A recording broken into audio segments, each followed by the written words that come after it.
Jay Crawford, Adam the Bull, Garrett Bush, Tyvis Powell, Jason Lloyd. Plus, ba-da-da-da-da, you're loving him, Mikey McNuggets. And so many big names, it would take me hours to say all of their names. The ultimate Cleveland sports show starts now. Booyah! Welcome to the ultimate Cleveland sports show. Mikey McNuggets, Earl the Pearl, and back from the Buckeye Cruise, it is the one, the only Tyvis Powell. And Tyvis, I got my tan. How was the cruise? You know, the cruise was good. We raised over $4 million. You said million? $4 million. Attaboy. $4 million. It was a good time being around all those former guys again, and the new players, the current players were there. We had 8 of them. They was actually really good. It was a good time, really good time. I enjoyed myself. Anything you want to share? Well, we only had one blow up, one little small altercation. You know, we was playing "Are You Smarter Than a 5th Grader?" You see what Steve's doing? Yeah, right? Steve is just Steve. What is wrong with you, man? Like, I'm really trying to focus right now, and you really messing this up for me.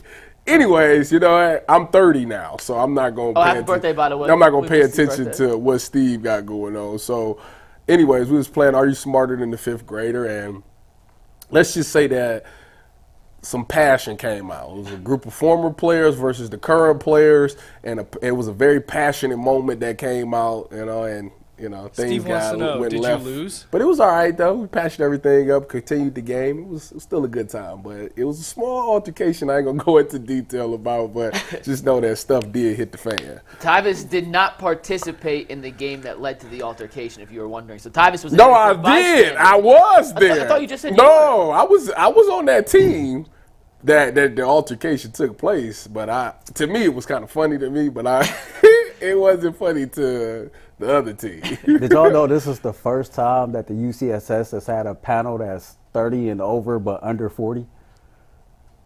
Is that true? Yeah, G's old as hell. Bull's ancient. Jay could, he's got more grades than White's Jay grades. before Christ, I think. Yeah. Put a young spin on the show. Well, we do have Director Steve. If Anthony was directed to be a full-time sub-40 panel, sub-40. First Steve time. is definitely BC for sure. Definitely. Well, Tyvis, happy to have you back. Missed you last week. Lot to get into today. And before we do that, and before I send it to Anthony, I do have one more question for you, Tyvis. You turned 30. You weren't here, so happy belated from everyone at UCSS. Do you feel old now? No, you feel like you hit that 30-year-old plateau. And when I woke up as a 30-year-old, first of all, I got woken up. My daughter hit me right in my face with it. She head-butted me. No, she had crawled in the bed with me and my wife, and when I woke up, she had head-butted me right in my lip and busted my lip. So I was like, this is how 30 gonna start. But I actually didn't feel old at all. I kind of felt the same. I felt like I'm actually in my prime. And I just felt a little more mature. That's all. Prime time. Yeah, I feel like I told you I had a bunch of goals that I wanted to accomplish. I got 10 years to get them to accomplish them, and I think I will. Upward and on your ties. We got a giant show for you guys today. We found out some more financial situations here with Jimmy Haslam and the prospective future New Brown Stadium. We're going to talk about Andrew Berry's plan to the offseason. Do fan opinions have any impact on a player's decision to re-sign or sign with the team? A little Cavs-Mavs preview and a top 5 you're not going to want to miss from Anthony Antonelli, who we will say what's up to for the first time today with our first read of the day. What's up, Ant? What's up, guys? Before we get into today's show, I want to remind everybody that you can get buckets with your first bet on FanDuel, America's #1 sportsbook. Because right now, new customers get $150 in bonus bets with any winning $5 bet. That's $150 if your bet wins. Bet on all your favorite NBA players and teams with quick bets, live same-game parlays, and exclusive props.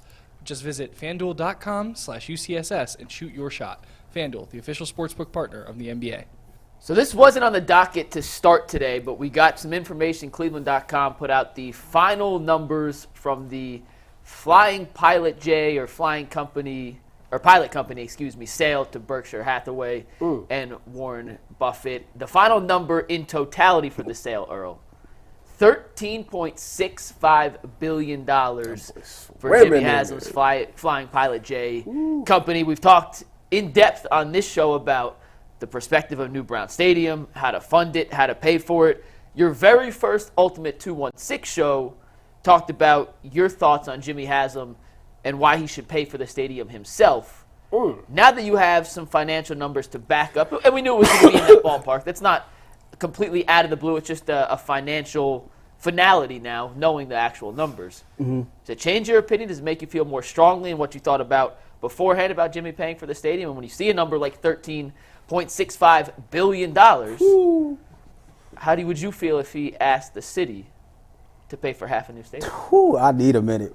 I need a minute. So first things first, $13.65 billion, that's a whole lot of money. But I guess I doubled down on my original stance of Jimmy Haslam should pay for it. And before anybody jump in here saying, well, you know, if the city wants any part of the shared revenue or whatever, they should pay for it, and that's cool. I respect that if you're a resident from the city of Cleveland. But if you're making $100,000 plus and you don't even live in the city of Cleveland, I have a hard time hearing you tell actual residents that's in the city to pay for it. But check this out. According to the article, and Steve, you could pull this up. This is an article that I seen on usnews.com in September of 2023. Cleveland ranked as the third poorest city in the United States with a median household income of $35,562. Percent of residents with household income lower than $25,000 is 36.3%. That was as of 2023. This is from worldpopulationreview.com this year. Poverty in the United States is set by poverty threshold, which is a government set estimate of the point below which a household of a given size has a pre-tax income insufficient to meet minimum basic needs. They basically accumulated this list, 239 largest cities in the United States, with populations over 100,000. As of this year, Cleveland is the second poorest city in the United States. The median household income is $37,351.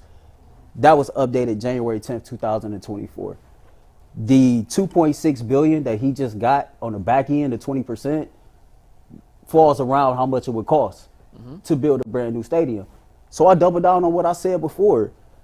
I got a hard time with a billionaire owner coming to the mayor of the city of Cleveland, who grew up poor in the projects, by the way, saying, hey, I need your taxpayers to help me pay for this stadium, when you got so much more pressing issues.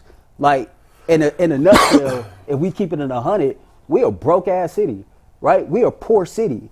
I just have a hard time with a billionaire coming to me saying, hey, I need you to pay for this. Now, on the flip side, I understand the pros and the cons. You know, like the economical and political backfire it can have if the Browns do not play downtown. I talked to a former councilwoman who served as a councilwoman for over 15 years, and she flat out told me, like, it would be catastrophic if the Browns were to leave downtown, but the city doesn't have much leverage. The owners have all the leverage. The best thing we could do is try to find a way to meet in the middle, but they would have to heavily incentivize us. So, like, what does that mean? You would have to invest in jobs in the community. You would have to invest in development in the community. And so, like, if you want the city to help pay for it, you're going to have to make sure the city gets something on the back end. Because the saddest part about all of this, knowing that this is a poor city and we got to pay for it, how many people can really afford in the city of Cleveland to take a family of 4 to a Browns game on Sunday? They've really made it damn near unaffordable to do so. Ty, what do you think? I don't think he's wrong in any way. First of all, I want to start off by saying Jimmy Haslam, let me borrow something. You know, I'm good for it. I mean, not that I'm good for it. Technically, you don't even need it back. I ain't asking for a lot either. Just a couple dollars. You know, I am an employee of yours, so you want to throw me a little something. I appreciate it. But no, I think Earl is right. It is tough to ask. You know, how can you ask a poor city to help you build something when they already don't have it anyways? It's so hard in the day-to-day life. Like, everybody is struggling, you know. And we get on this Instagram and Twitter and all these things, and people live these false worlds about how they got all this money. And in the actuality of things, people don't got it like that. You know, people are struggling out there. So I think that it's impossible to ask them to cut some more money out of their check that they already getting cut again to help you build a stadium. Now, don't get me wrong.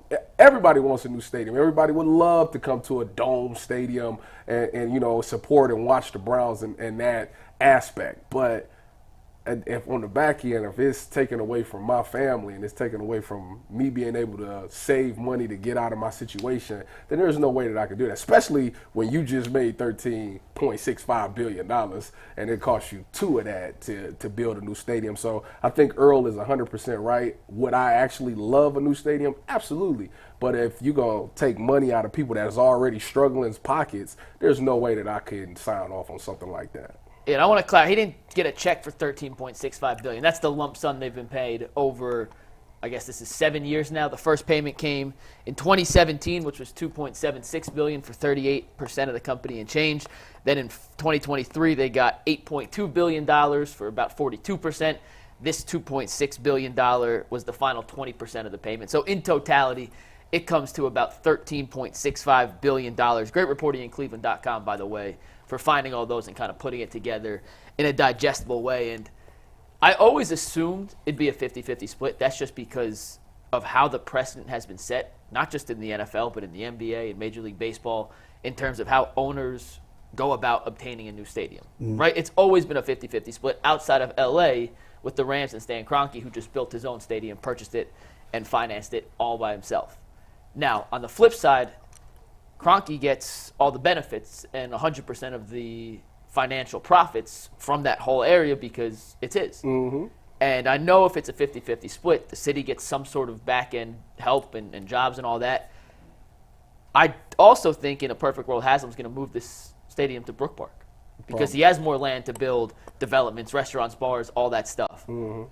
But I just have a hard time looking at a price tag of $13.65 billion and knowing that's in your investment portfolio somewhere, whether it's all him, whether it's dispersed out the family.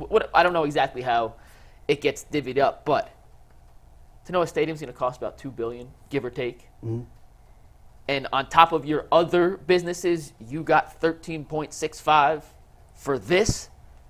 How can you ask, to Earl's point, how can you ask one of the 5 poorest cities in America to help fund it when you already have it? Because I think the thing about the article that really stood out to me was the part about what they received on the back end. The last 20% of the payment made to the Haslam family was $2.6 billion. Jason sat here and said that it would cost around $2.2, $2.3 billion to build a new stadium.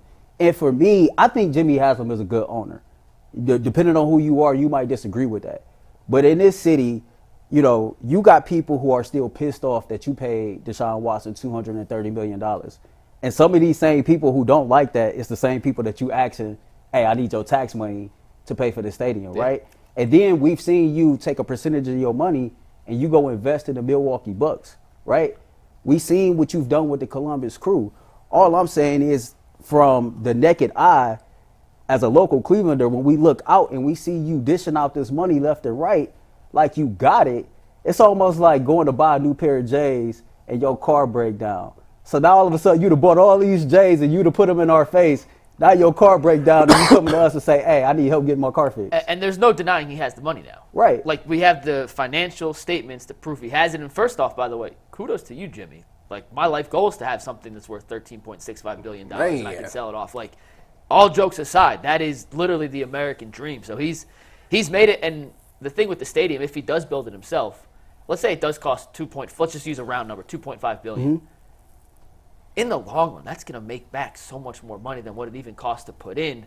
So if I'm Jimmy, and I have the money, this may actually incentivize him to say, I appreciate the help from the city, but there's greener pastures in Brook Park and bigger financial outcomes for me if I pay for it myself. And it may take longer to reap those benefits and see that return on investment, but this signals to me that this is probably not going to stay downtown. No, I don't think it is. Yeah, me neither. I don't think it is and either. It sucks. I think it should. But if I'm the mayor, it's like, man, what incentives you got for my people? Okay, you want to, let's have a real unemotional conversation, right? Because my take, there's some facts in it, but I'm emotionally driven off this. Like I said, he's from the Mount Pleasant projects. Mm-hmm. Our mayor is 36 years old from the Mount Pleasant projects.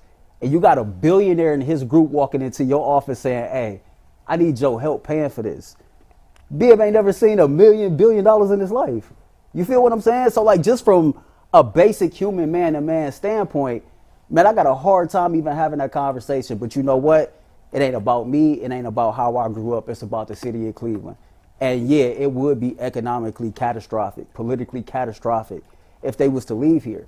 But we don't have much leverage, right? We're limited in the space downtown Cleveland that we can even put a new stadium. And even if we found a place, where the hell the Browns going to play at until it's built? And then furthermore, like Jimmy, I know a place. I'm interested to know that, but it's like Columbus. But it's like furthermore, like Bucks. what incentives do you have for the city of Cleveland? Like, how many jobs are you going to create? How can you assist the city that's a struggling city? If you claim on a long-term investment in the city of Cleveland, well, how can you get us off that top 5 poverty list, right? Like, how can you help us? And so, like, this, if we're going to have a real conversation about us putting our money towards it, then, like, yeah, but it should definitely be some incentives there. There has to be a give and take on both sides, not just from the Haslams, but from the city. If they are going to contribute to this, what's on the back end for them as well. So, right. I just feel like it won't be 50-50. That's just no way, especially knowing that price tag. I think maybe if it was like you put 2, maybe we could come up with $500 million. Like, all right, maybe you could look at it like that, because Jason was talking about maybe doing it out of gambling, doing it out of the marijuana and stuff like that. All right, that's cool. That's a decent way to do it. But if you're talking about you come up with $1.25 billion and we come up with one, we can't do that. There's no way. There's no way that's going to happen. It's just a tough tax to put on, and not necessarily a tax, but just a tough ask for a city, as Earl pointed out, is not financially stable. To his point, you come up with 1.5. If I'm a police officer or a firefighter or an EMS worker in the city, I'm gonna look at you like you lost your damn mind if I'm finna see you get that type of money away. If I'm a teacher, a teacher for the Cleveland public school system, you finna give $1.5 million to who? And we can't even get kids to graduate at a 50% clip. Are you kidding me right now? Yeah. Like those are the type of conversations. Again, this is a moral thing, but when it comes to dollars and cents, morality tends to go out the window. Right? We know that. It's just unfortunate. I do think this thing is going to end up in Brook Park.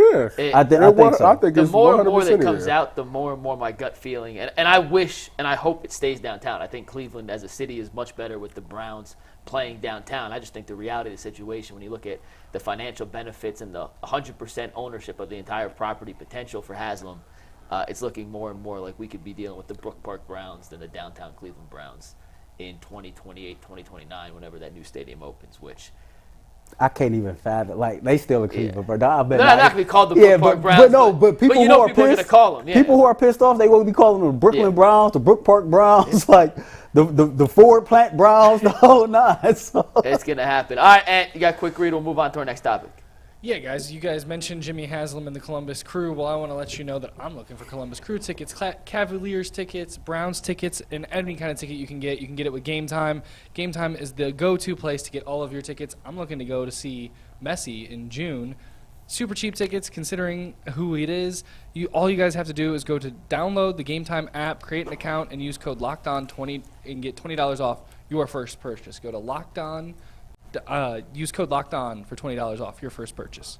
And if you want to use Game Time to go to the Cavs game, you could also use promo code LOCKEDON as the Cavs take on the Mavs. We'll talk about that coming up in a few minutes. Guys, Andrew Berry is going to speak to the media from Indianapolis at the NFL Combine here at 12:30, which really means about 12:45, which means we'll react to it on tomorrow's show.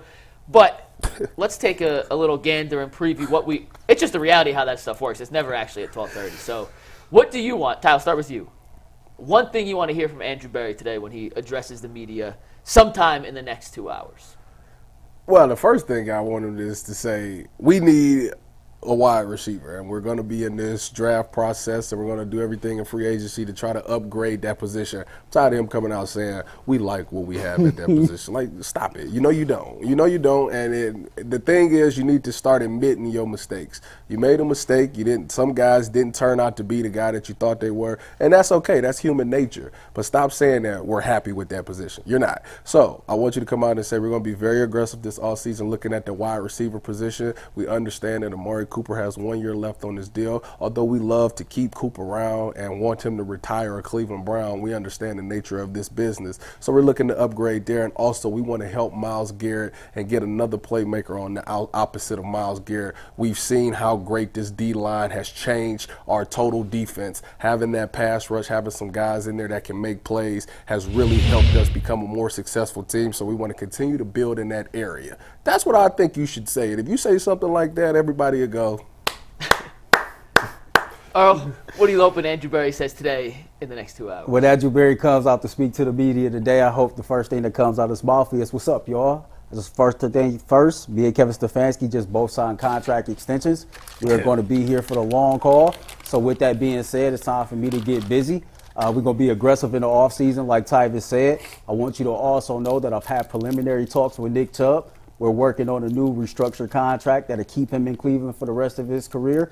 That we're going to start talking to Myles Garrett, working on a new deal for the Defensive Player of the Year, and that Browns fans shouldn't worry, that we understand the team's needs, and we're going to do everything in our power to address every single need so this team next year can go contend for an AFC championship and possibly make it to the Super Bowl. We understand that Amari Cooper has 1 year left. We understand that he's a wide receiver that's aging. We're going to do everything in our power to try to keep him possibly on the new deal. But we definitely are out here looking for more weapons to go on the offensive side of the ball to help a struggling wide receiver core and, most importantly, our franchise quarterback. I think what you guys both said is very valid, but I think y'all missed the number one thing that we need to hear from Andrew Berry today. And that's an update on Deshaun Watson. How's the shoulder progressing? Is he throwing yet? Is he ahead of schedule? Is he behind schedule? Because all of the weapons on the offensive side of the ball, the Nick Chubb situation, the defensive side of the ball, all that's null and void if Deshaun Watson isn't Deshaun Watson next season. We need DW4 to be as good of DW4 as we've seen during his time in Cleveland, and I'm curious to see what the update on his status is because we haven't spoken, heard from, or frankly seen, which is totally fine because he's rehabbing. We haven't seen Deshaun Watson since the end of the season.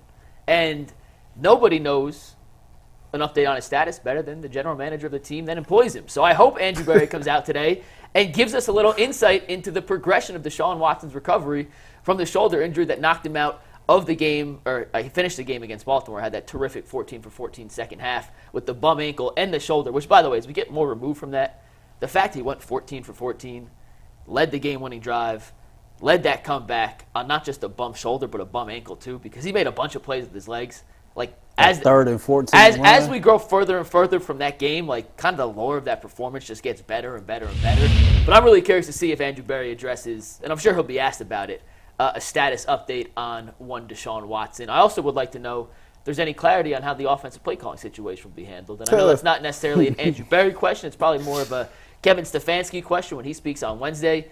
But those are a couple things I am looking forward to hearing Andrew Berry address today. You know what he's going to say. He's going to come out. That's the question like for Kevin. Again, I know everybody wants to know that. Like his But I'm saying question this for is what Kevin. I want to hear. Yeah, I know, but I'm just saying, we know Andrew Berry Yes. so well. We know the lingo. We already know. We know the lingo. He's going to come right into this press conference and he's going to say, you know, as the Cleveland Browns, you know, we're always looking to upgrade those positions. But, you know, right now we like where we are. We're happy with those guys that we have in those rooms. Deshaun Watson, you know, he's did a really good job. You know, we want to continue to support Deshaun in every way we can. So when we come back in the season, you know, he can have a really good season. My favorite. Wow, it's good. My It's just favorite gonna be is like, you're going to say all this but not say nothing. This That's my why he's a favorite master way. at it, yeah. That's a good question. You know, as we get later on in the process, I think, you know, that's a better time to answer it. Right now, it's just early on in the off season. So that's a good question. We have to answer that later. And we're probably going to get a lot more of that than what we all hope to get, but that's the reality situation. Now, about the free agency plans, though, Mary Kay Cabot of Cleveland.com, who's one of the friends of the show, put out an article yesterday kind of outlining what she believes from speaking to people in the Browns will be their offseason plan. I want to highlight a couple of these and want to see if you guys agree. This is according to Mary Kay Cabot from Cleveland.com. The Browns' plan is to try and re-sign Taki before he hits free agency, Smart. allowing them to set the market price, not see what he would get on the open market. Mary Kay said they would like to retain Mo Hurst and Shelby Harris, but they're fearful Jordan Elliott will want to hit the open market before they have a chance to negotiate a deal in-house. So potentially lose Elliott, keep Hurst and Harris. She mentioned Harrison Bryant will likely test the open market, opening up a potential need at tight end. She also said that the Browns, and I want to word this exactly as she did, the Browns want to retain Joe Flacco and Zadarius Smith. but they will let them hit the open market to dictate the price first. So they're not willing to offer up a deal until they know what the market value for Joe Flacco and Zadarius Smith is. However, in a perfect world, they'd like them both to come back. So you guys want to run down that list and see if we agree with Mary Kay Cabot's. This is not her opinion. This is her just reporting on what she thinks the Browns' plans will be. You want to run down the list? Yeah, we could do that. I mean, the first name that kind of stood out to me was Taki. Like, that's the first one on the list, when Taki moved to that Mike linebacker position, I remember talking to this man about it and just seeing how much more assertive he was, how much more aware he was, and how much more he was able to make plays out there on the football field. And I think Taki can permanently move into the Mike linebacker position, which will fill a need because I don't think they're going to re-sign Anthony Walker. I think this is a good football player. This is a dude who, when you got good football players on your team, you want to do everything in your power to like keep those dudes here. And Taki has been more than serviceable throughout his NFL career since he's been here. And it'd be interesting to see him to kind of like permanently take over that role and what he'll do with it. Yeah, Taki's a good player. The thing with Taki that stands out to me is that sometimes he's not consistent. Sometimes he makes plays where I'm like, dude, oh, that's really good. Like you get your zone drops, you get in that hook window, and you end up making a play there, or you make some really good tackles when it's in between the tackles. Like you do a really good job there. But then there's some games where it's been times where you just look completely lost. So I think I'm giving it to the fact that it is your first time really being at the mic. I know they did it last year before you tore your ACL. You was kind of forced in that position. It was good. This year it was kind of up and down. So I'm hoping that, and on top of that, it was Jim Schwartz's new playbook. So I'm hoping year 2 in this system, you're able to take that next step. That's the thing. That's the next thing in your path to being a great linebacker. We already know the Cleveland Browns is not going to spend money at the linebacker position until JOK's contract comes up. And I think Taki can get the job done because he's done it. He just has to be more consistent, and him being year 2 under Jim Schwartz, which has done a really good job of simplifying things. If JOK can take that next step, then you also can take another step in your game and be a really good linebacker. And here's the thing with Taki. So of all linebackers with at least 300 cover snaps last year, he was one of the best coverage linebackers in football, not just by the eye test, but by the metrics. Now, when I say first, that means best, even though it's going to be first in yards allowed or first in percentage targets caught, but that's the best. Right. Like you want to be high. He was 3rd in passer rating allowed, 80.5. This is any linebacker in football, 300 targets. He was 5th in yards after catch allowed. So if you did catch it on him, you ain't getting any further. He's tacking right away. And he was 1st in the percentage of targets caught, just 62.5%. So in coverage, Taki, among all linebackers qualified, not just AFC, but we're talking NFC, any linebacker that played 300 coverage snaps, there were very few in football that were more productive, more efficient, and more valuable than Taki. And with Anthony Walker most likely not coming back, he wasn't even mentioned in Mary Kay's article. We talked about the depth in the linebacker room without Anthony Walker and Taki, and it's a bunch of nobodies outside of JOK, with all due respect to some of guys, just unproven commodities on the NFL level. Taki was awesome last year, and I only have reason to believe he'll get better in 2024 with a set position in the Mike position for the Jim Schwartz defense and more reps under his belt. I don't know why he'd regress. I think the sky's the limit for this dude. Yeah, like I say, when I watch him, he was one of the very few. Him and JOK did a really good job of getting back in coverage. And I think, I know, talking to some people inside of the Browns building, that was like one of the biggest differences between Jim Schwartz and Joe Woods. For some odd reason, the linebacker play, when it came to getting back in your curls and getting in the passing lanes, they didn't do a good job with Joe Woods, which I pointed out a bunch of times. Yeah. I remember the Falcons game. I'm like, what the heck are y'all doing in this? But anyways, last year under Jim Schwartz, they did a really good job of getting in coverage and making plays. And it's when you're playing DB, when you got those linebackers that's getting 10 to 12 yards in those hook windows that can stop those digs or make that quarterback put just a little bit more air under the ball, it allows you to be able to run underneath it and make those plays. So I thought both of those guys, they're both athletic enough to get it done. And like I say, as long as they continue to keep getting better, which everybody gets better year 2 under the same defensive staff. Yep. Under Jim Schwartz for my second year, I don't have to go over the basics anymore because I know it like the back of my hands. Now let's talk about other things. Let's look at advanced things. Let's look at when the running back is 5 yards instead of 7 yards, expect this. Or when the tight end is in the grave digger, I should expect these type of routes. Like that's where your mind should start going now, and that's what makes you become a Pro Bowler or All-Pro and become better at your position. So we're all on the same page. Don't let Taki hit the open market. Yeah, no. He's much better to Cleveland. And you drafted him, so you going to want to pay him anyway. Let's start with the defensive tackles here. According to Mary Kay, they would like to re-sign Hurst and Harris. They're probably feeling that Jordan Elliott will test the open market. Earl, we talked about this last week when we did the defensive tackle foundation. Tyvis, if they go with Hurst and Harris as the two they bring back to pair with Tomlinson and Siaki Ika, are you comfortable with that 4-man defensive tackle rotation? Yeah, I'm comfortable with it.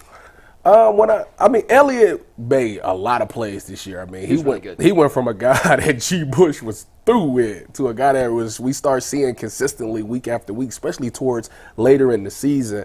But I think Shelby and Mo Hurst both they're veterans and they've been in this league for quite some time.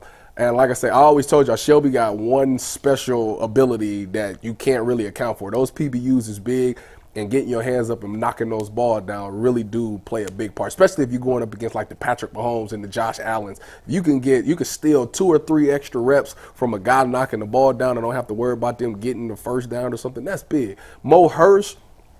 Only thing with Mo Hurst is that he just gets hurt. I mean, his production was really good when he was in there. I mean, the guy made a ton of plays when he was in there, but his durability is not good. And that's the only thing that scares me. Am I okay with them letting Jordan Elliott test the market? Jordan Elliott will get paid because defensive tackles is a premium. If you got a good defensive tackle, you keep him and you forever, or you always on the hunt looking for one. And I think he'll find a home relatively fast. But if they want to roll with Harris and Hurst, I'm cool with that because I think as long as Hurst stay healthy and Harris is a great veteran and a guy that you can rotate in there that can do something, that can be productive on the defense. Yeah, I'm all for keeping Mo Hurst, and I understand the injury concerns. But like I said last week, you get 10 to 12 games out of this dude with the production that he put forth last year. And as he alluded to, when you're in year 2 of a system, things kind of slow down. You know, you're able to do what you do even better. I'm all for bringing him back, even with the concerns of him being hurt, just simply because I know what he gets me when he out there on the field. Same thing with Shelby Harris. Like, even though he's a veteran, like those PBUs is real. You know what I mean? When we do those game stats on Sundays after the games, and it don't look like it's much, but when you actually watched it and you realize the impact that he have on a football game, I can see why you want to bring him back. I can also see why Andrew Berry might be willing to let Jordan Elliott hit the open market. This is a dude he drafted, and yeah, he was good last year. But if I'm AB, as you talked about starting the show, sometimes you gotta admit your mistakes, and maybe he's just not sure, you know, if he can get the same type of production out of Jordan Elliott like another season. Who's to say that wasn't just a 1-year motivation type thing because he know he needs to go out here and get paid. And so the fact that Andrew Berry is willing to let a guy that he actually drafted hit the open market, I think that's alarming, you know, but not in a bad way, more so in a good way. And so that could show his growth if you so speak as a GM. You know, maybe you can find the upgrade there. But I think like once we see players get franchise tagged and we actually know what the free agent market will look like, I think we have a better idea of the route that they're going to go, especially with that position. Yeah, I mean, I think it shows more trust in Siaki Ika taking a step from a non-factor at all as a rookie to being a guy that can play in the rotation as a sophomore if they're going to let Jordan Elliott go, because I think the combined price tag on a 1-year deal for Hurst and a 1-year deal for Harris will probably be in the similar range to what Jordan Elliott gets on a multi-year deal. Yeah. Whether Elliott gets, $6, $7, $8 million, you're going to get Hurst and Harris for $2, $3 million each. So would you rather have 2 for 1? Does Harris and Hurst equal Jordan Elliott? I feel pretty good if that's the trade-off, assuming you feel confident in Siaki Ika taking that next step. Well, the one thing that we know for sure is that you can't afford to get that wrong. I mean, we seen a season where we didn't have defensive tackle play, and it was a disaster.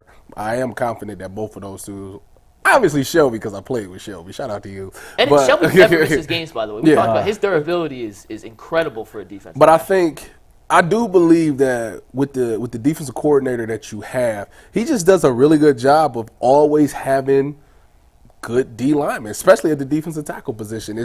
I don't know what he asks of them, but whatever it is, they get it done. And to be able to rotate guys, you're always pretty fresh. So I think that with this decision, you're trusting that Jim Schwartz knows what he's doing, which he has a track history of knowing that. Real quick on Harrison Bryant, they signed Jordan Akins last year. Earl, I know you thought that would be a bigger impact signing than it turned out to be. Mm-hmm. I thought Bryant actually was a really, really, really good second tight end for them, especially considering he was their 4th and inches sneak quarterback in the package Stefanski developed. He's going to test the market, may come back, but I do think losing Bryant, you could always replace him with a blocking tight end, draft a guy, but I thought Bryant was a pretty valuable piece of this offense, and at least a guy I would hope Barry, depending on the price tag, will look into bringing back as well. I just think I can understand in this case, again, why he's willing to let him hit the open market. This is a dude that you drafted who was the best tight end coming out of college, best pass-catching tight end coming out of college. He won the Mackey, right? Yeah. Mm-hmm. And so, like, when you don't kind of get the return on investment as far as production on a football field from him, you could be a little bit reluctant to want to travel that road again. I can see the Browns actually drafting a tight end either way. I can see that this year in the draft, but you're not gonna like overpay this dude. And so it is smart to go out there and let him set his own market based on his production over the first 4 years. And if the Browns can get him back at a decent price, I can see them bringing him back and still drafting a tight end because Akins is getting older. And you want to have a dude on a rookie contract so we're not talking about salary cap when they come to that position. I look at that Harrison Bryant. Harrison Bryant did a really good job. I thought he was very productive this season. But when you look at this roster makeup, listen, this team is going to more so an air raid. We're going to be passing the ball a lot. Right. I don't think they really – when you bring in a guy like Ken Dorsey, you're not looking to run this out of 12 personnel. When I say 12 personnel, I mean 2 tight end sets, 2 wide receivers. Like, that's not what when you think of passing the ball. He wants to spread it out. You think of 13. You think of 11 personnel, 1 tight end and 3 wide receivers, or maybe 10 personnel, no tight ends. David Njoku took that next step. I think the reason that they kept Harrison Bryant around for so many years is because he was an insurance policy. It was if David Njoku gets hurt or doesn't actually turn out to be that guy, we got a guy who won the Mackey. We got a guy that we could trust in. We got a guy that Kevin Stefanski trusts. And once David Njoku started to take off this year with Joe Flacco and, towards the end of that season, it solidified like this guy is a player. He's going to be really good. He is him. He's a top 5 tight end in this league. So we don't need that insurance policy anymore because we know David Njoku can do it. He's gone out there and he's proven it. So, yes, we are okay with letting Harrison Bryant walk because we can definitely just draft another guy because the next guy, we just need him to come in on some run blocking players or something like that anyways. We know we have the pass threat in David Njoku. We know we have the mismatch with David Njoku. So we're not going to waste money because we already trying to figure out how to keep everybody anyways. We can't afford to waste money on a tight end too when we can always just get a guy on a rookie deal that can come in and have that same productivity. I know it's not apples to apples, but it's funny that you brought that up because, like, even on Madden, right, when you go 10 personnel, David Njoku is in that package. It's 4 receiver, 1 right, tight and end, so, like, to his point, he really broke out last season and showed that he's that dude, and he's only going to get better. We've heard Deshaun Watson talk about, man, we finna be passing this ball left and right. And then when you go back to, watching Ken Dorsey be the offensive coordinator and Buffalo, like, Knox was doing his thing, right? And then they drafted, what's that dude name? Kincaid. And they had an idea early on in the season about how to use them both and never really developed the way that they want to. And so I don't see Dorsey really wanting to run too much 12, 13 personnel either, man. This is going to be one of those vertical downfield offenses that we thought we was going to see last season. We're going to legit see it this year. That brings us to the last 2, and these guys fall in the same category, but we'll go one at a time. Zadarius Smith, Joe Flacco, according to Mary Kay, the Browns will let both of these guys set the market. They want to bring them back, but they can't guarantee it. I'll start with Zadarius Smith real quick, guys. He has said, even when he came to Cleveland, he's a mercenary. He wants to get paid. Like, he looks at this as his next paycheck, his next job.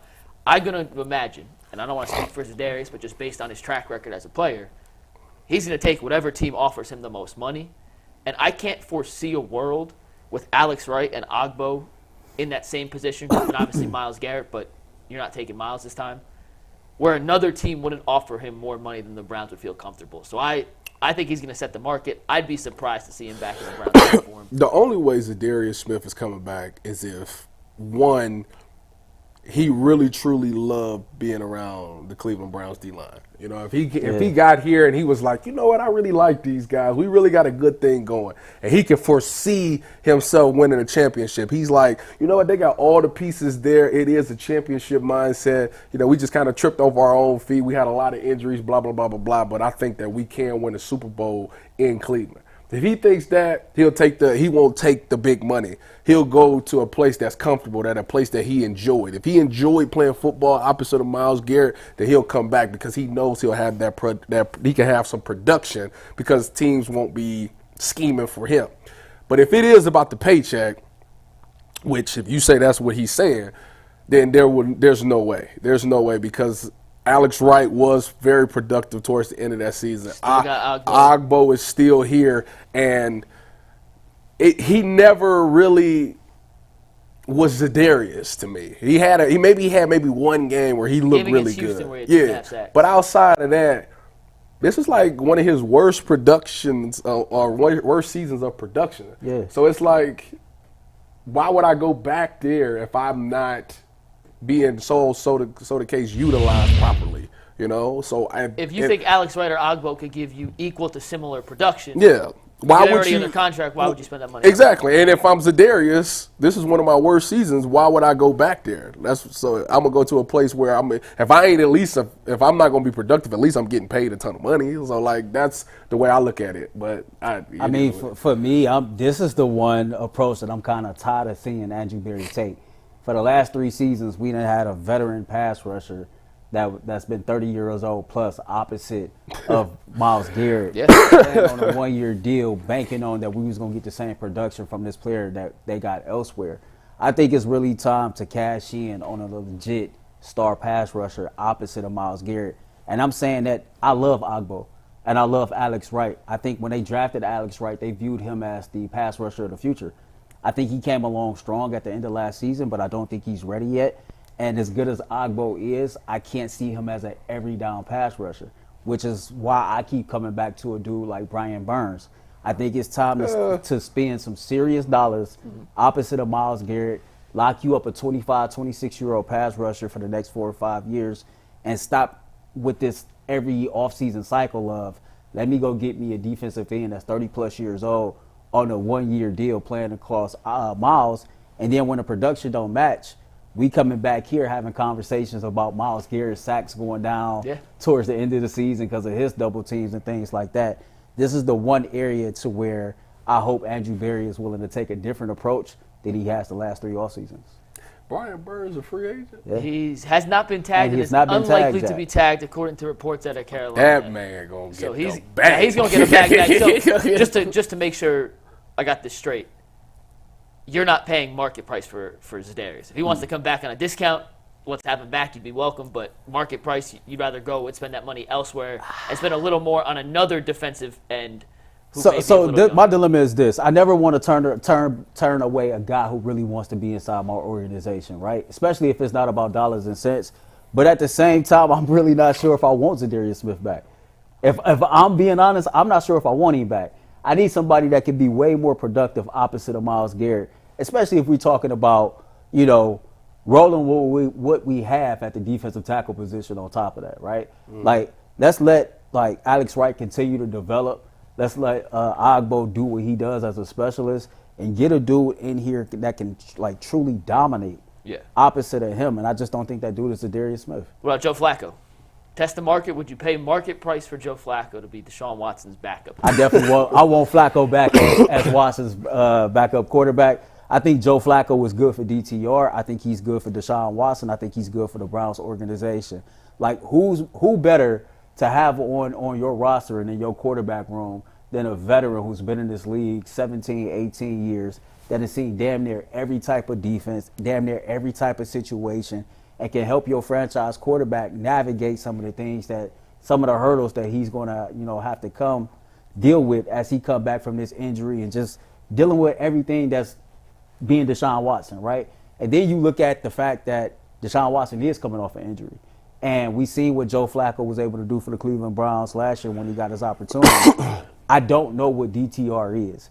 And so for me, Joe Flacco is that bridge. I know he's good for Deshaun Watson. I know for a fact he can help a young pup like DTR become better. And I just think how he carries himself, like his mentality, his professionalism, I think he's good for the Browns franchise, and I think he's good for the city of Cleveland.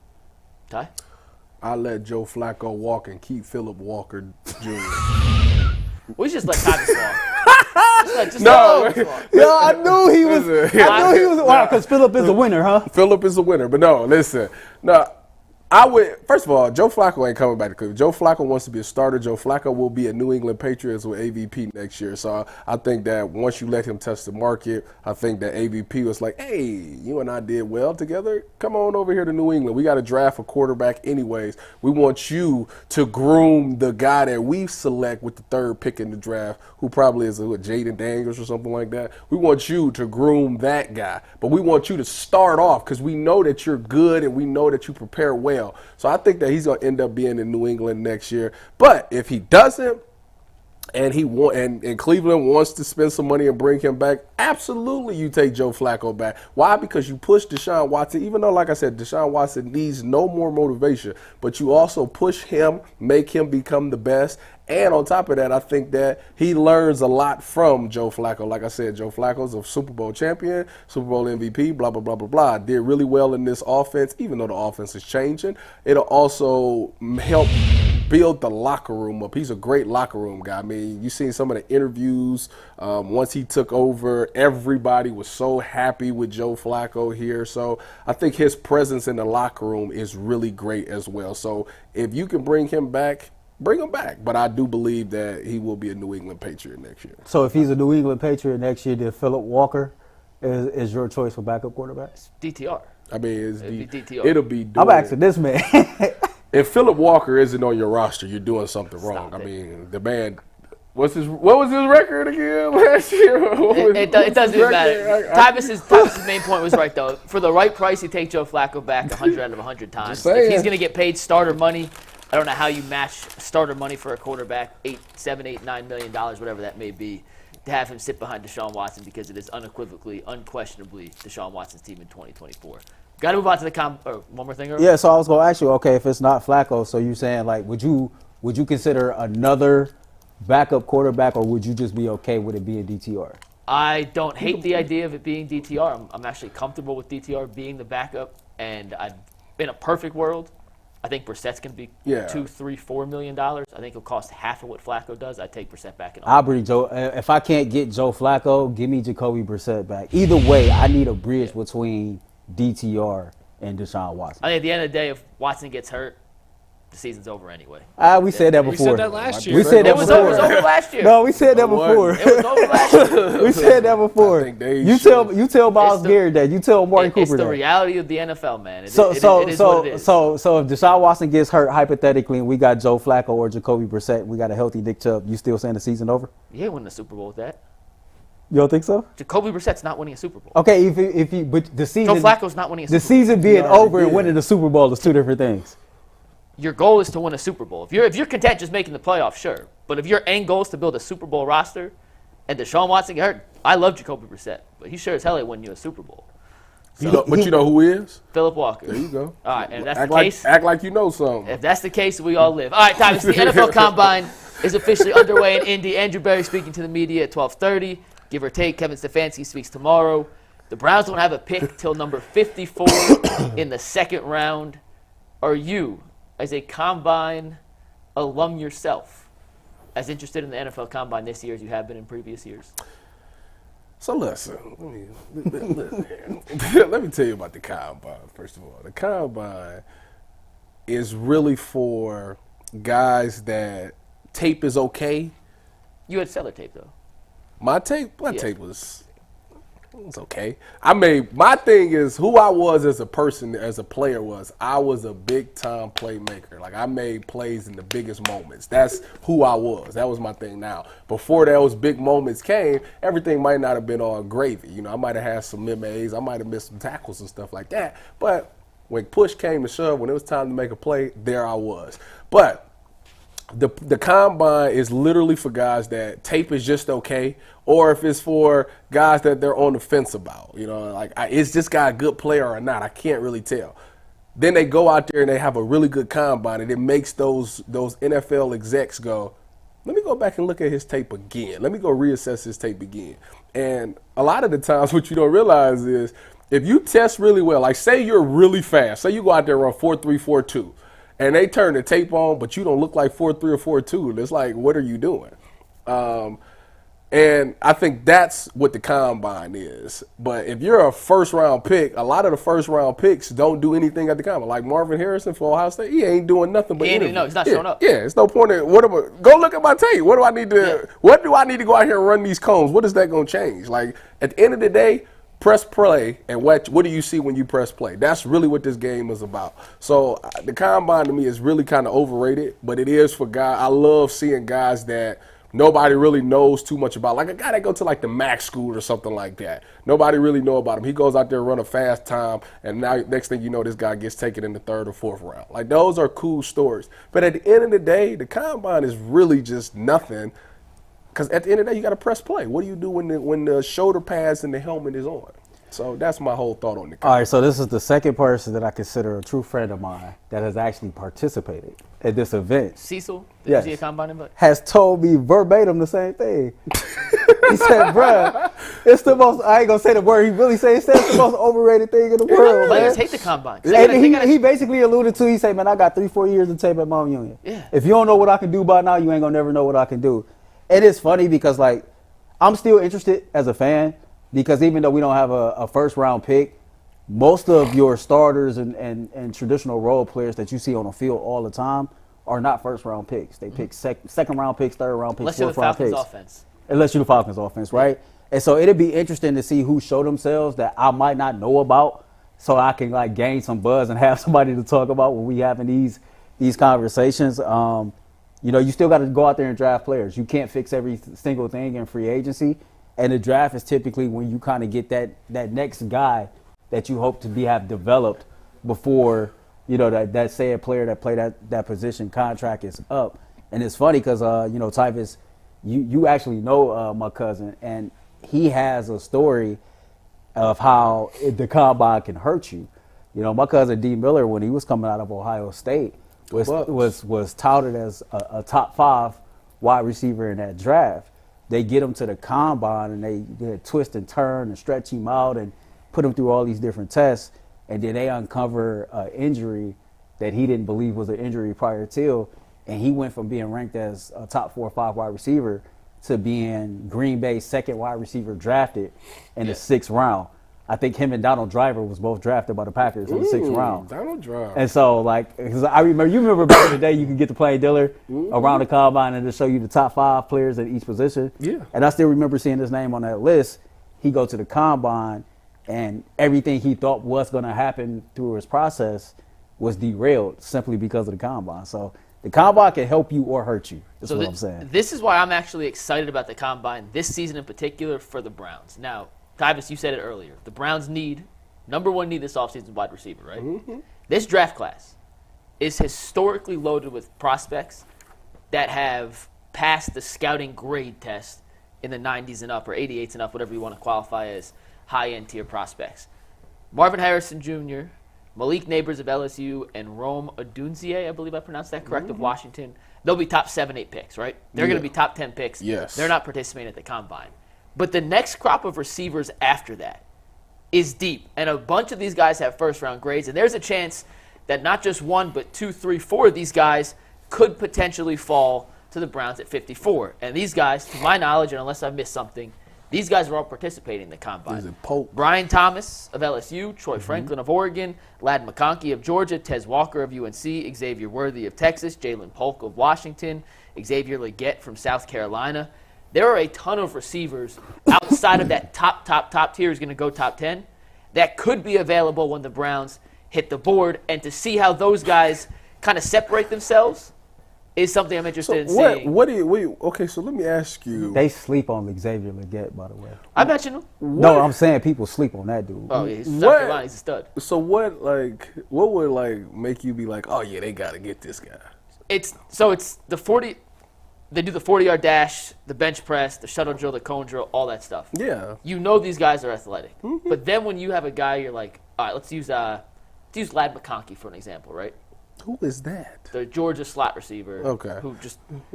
Who on paper doesn't look that fast. He runs a 4. Say he ends up running a 4.4. Okay. You're like, ooh. Maybe he's got a little more to him than I thought. Or a guy So like. you're doing exactly what I said. Exactly. But as a fan, like that's why I want to get excited. Now, granted, whether he runs a 4.4, 4.5, 4.6, what he does on the field is more important than what he does in spandex shorts and a. What do you call those shirts? Like the compression shirt? Yeah, compression. Yeah, like none of that stuff really matters. But when you have a guy you like or think your team may like, and then you see him run a phenomenal 40 time or jump or whatever, I'm just like, oh, I like that guy a little more. So I'm excited about seeing the second crop of receivers who aren't the top 10 guys. Like those guys aren't going to be there. Harrison Jr., Malik Neighbors, Roma Dunzier, like they have no chance of being on the board when the Browns pick. But that next crop, to figure out who I may like a little more, and if I'm close on a guy like a Brian Thomas from LSU and a Troy Franklin from Oregon, like if I'm close on their evaluations, well, the combine has a chance to see them side by side. You may like one's physical traits more than another. Like I say, at the end of the day, it does exactly what I just said. You was going. Yeah. Us fans is gonna watch these times, Yeah, exactly. and they're gonna be like, "Oh my God, he ran a 4.3. Let me go look at his tape." That's how Trayvon Walker became the first overall pick in the draft. Over He shouldn't have been. Aiden Hutchinson. He shouldn't have been. But I'm saying, like, and once again, it's not a perfect science. He had 10 sacks this year. Actually had a decent Nobody season. say he had his decent season. But, like, it's not a perfect science, but it gives you more data points when you're trying to evaluate a certain prospect. What it does is it really messes up your thought process, to be honest with you. Because, like I say, a guy goes out there, if I see one of these receivers or DB go out there and run 4.3, right? I'm gonna go back and look at his tape. Like, that's really good. Let's go look at his tape. Let's see what he does in the game. But he get burnt by other receivers, or this receiver can't really create no separation. It's like, okay, what was the point of you running this 40 time? What's going on? So like, And there have been guys at the end of the day, there have been guys I'm looking at the tape. drafted off 40 times. Yeah. John Ross. Who's the guy from South Carolina? He ended up the Raiders drafted him or Maryland. Darius Hayward-Bay was drafted off a 40 time, and these guys don't pan out, and it happens more often than not where these gaudy combine numbers don't necessarily translate to what you want to see on the field. But as someone who's looking and craving football content, this is what we have in front of us. So yes, I'm going to get naturally excited about it. And I like what he said though. It make you think too much. So basically, like if this was draft day and you had Vontae Mack no matter what, but you done seen Bo Callahan, now you in your head and you done talked yourself out of Vontae Mack because you done seen Bo Callahan, only to find out his teammates didn't come to his birthday party, and you go back to draft Vontae Mack anyway. What is do you know what did Cedric Tillman run? You know what he ran in this 40? Probably 4.5. Let me look it up. I think 40-yard dash is overrated. It is, because you ain't never going to run 40 yards straight. Like, he ran a 4.54. 4.5. He could run a 4.54, but he couldn't get open to save his life. That's my point, exactly. Yeah, so like, But I don't think anyone expects what they do at the combine to be perfectly translatable to on the field stuff, which is why Marvin Harrison Jr. said, "I'm not wasting my time training for something that doesn't apply to football." I understand, and trust me, I'm not drafting a guy just because he runs a fast time in the 40 or benches. What did you get on the bench press, by the way? 15. I wouldn't draft a safety because he did. I sent the whole thing. You want my numbers? I don't remember exactly what it was, but I'm not drafting a safety because he benched 225 48 times.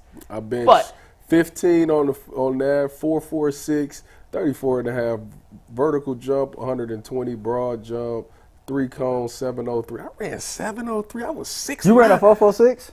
Come on now. Hey, listen, I was going to give you your props. Come on now. I was going to give you your third round props. pick. Name a player from Cleveland that played for Ohio State that didn't run a 4.4. I'll wait.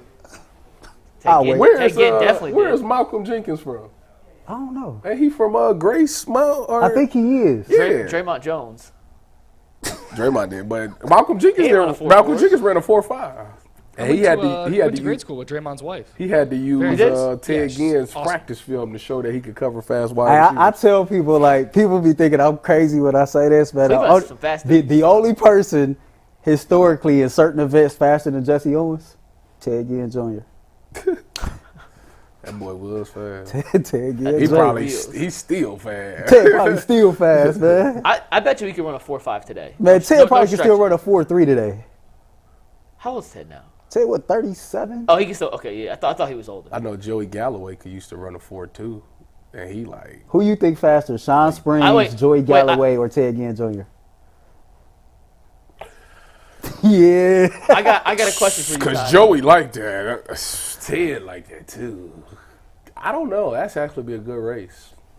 Is that about their prime or today? Yeah, and they prime. Ty, I heard that the. Ted was different. No idea if this is true. I just heard a rumor that the testing facility at Ohio State's really 39.5 yards, not 40. Oh so my everyone's God. never runs 40 times, like half Oh a my second or two up. Can you confirm or deny? I will have no comment on that because No I deny. didn't run my 40 at Pro Day. I ran mine at the combine. When you run a 4.46 on laser, you probably want to stick with that time. Time is like, I ain't doing Ohio State. it. No, but at Ohio State, when you do see, what people don't know at Pro Day, there's no laser. There's all hand time. So everybody got to watch. So you'll have 32 different times. They all stand around it. Yeah, so of course hand time is faster than laser time because some people got a fast finger, some people got a late finger. So that's why when I ran that 4.4 laser, FAT, done. I was like, I'm good. Speaking of done and the He was second like, done, you got to Mom bring this up. Yeah, guys, before we move on to our next one, I want to remind everybody that you guys can get buckets with your first bet on FanDuel, America's #1 sports book. Because right now, new customers get $150 in bonus bets with any $5 bet. That's $150 if your bet wins. You guys can bet on all your favorite NBA players and teams with quick bets, live same-game parlays, exclusive props, and much more. Just visit FanDuel.com/UCSS and shoot your shot. FanDuel, the official sportsbook partner of the NBA. And Mike, do you want I to set up this? you to Sorry. set this next one up because you kind of got into it on Twitter yesterday, and this was your idea. So I want you to You pitch got to into it everybody. with somebody on Twitter? I mean, do you consider like having a conversation with someone on Twitter? Getting Get into into it? Like, it was a civil conversation. Oh, no, It was civil? If it was civil, It was then civil, yeah, yeah. it was Wasn't civil. no exclamation marks or no. No, it was a civil discourse. It was two people looking at the same thing from very different perspectives. Okay. In my opinion, I'm right, and Oh, this I person was You wrong. don't but- never get it into it with nobody. You like, 'Cause I usually- you like everybody loves you. Well, you just don't like to. I don't like to tell fans how to fan, and this is essentially what this whole thing boils down You to. told a fan how to fan? No, I finally? didn't. Oh, okay. Someone was trying to, and my point is, I think it's unfair to tell a fan how to fan. And, okay, we'll get to it.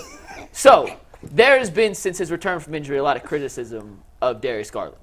And Donovan Mitchell, after the game against Washington, came out, and we talked about it yesterday, saying he thought the criticism of Darius was unfair, unkind, and a little overblown considering he's coming back from injury and what he's done historically throughout his time in Cleveland. So there was some discourse on Twitter last night, and that's what Donovan Mitchell said. He used an explicit word to describe the criticism. So then there was some was back the and word? forth. He said bullshit. Like, it is what it is. You petty. Well, I don't have my glasses on, so I can't really read that. The way And I was people trying- have been talking is effing ridiculous. It's BS. It's not fair to him. So that led to a discussion, and you can take the tweet up. I don't even know It's a who family. this guy was who It's tweeted a family it. But show. he said if Donovan leaves, it's because people insulted his in real life best friend Darius Garland. And how will he feel about a fan base turning on a player after a slump and injury? Which then led. This is what you tweeted back to. Someone then quote tweeted this, and I responded to the. Actually, Okay. it was Evan Damrow, Locked On, Okay. who we like. We like Evan, good dude. And he said fans should just essentially be positive, and you don't need to be negative. And I was like, well, you can't tell a fan how to fan. No, I agree So with that. we'll get to that part of it in a sec. But Tyvus, you played at a professional level. Do you think fan Did I? opinions? You played People tend to forget. 4 years. 4 years. Do you think fan opinions, NFL, NBA, whatever, good or bad, have any impact on a player's decision to sign with a certain team or not? Or is what we say on Twitter, Instagram, whatever, on this show or any other show, just mindless chatter and it has no impact on a player's decision?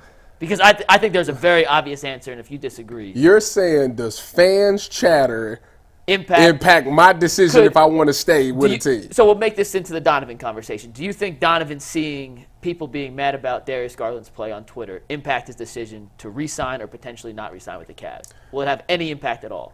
Put the camera on me. Please say what I think you're going to say.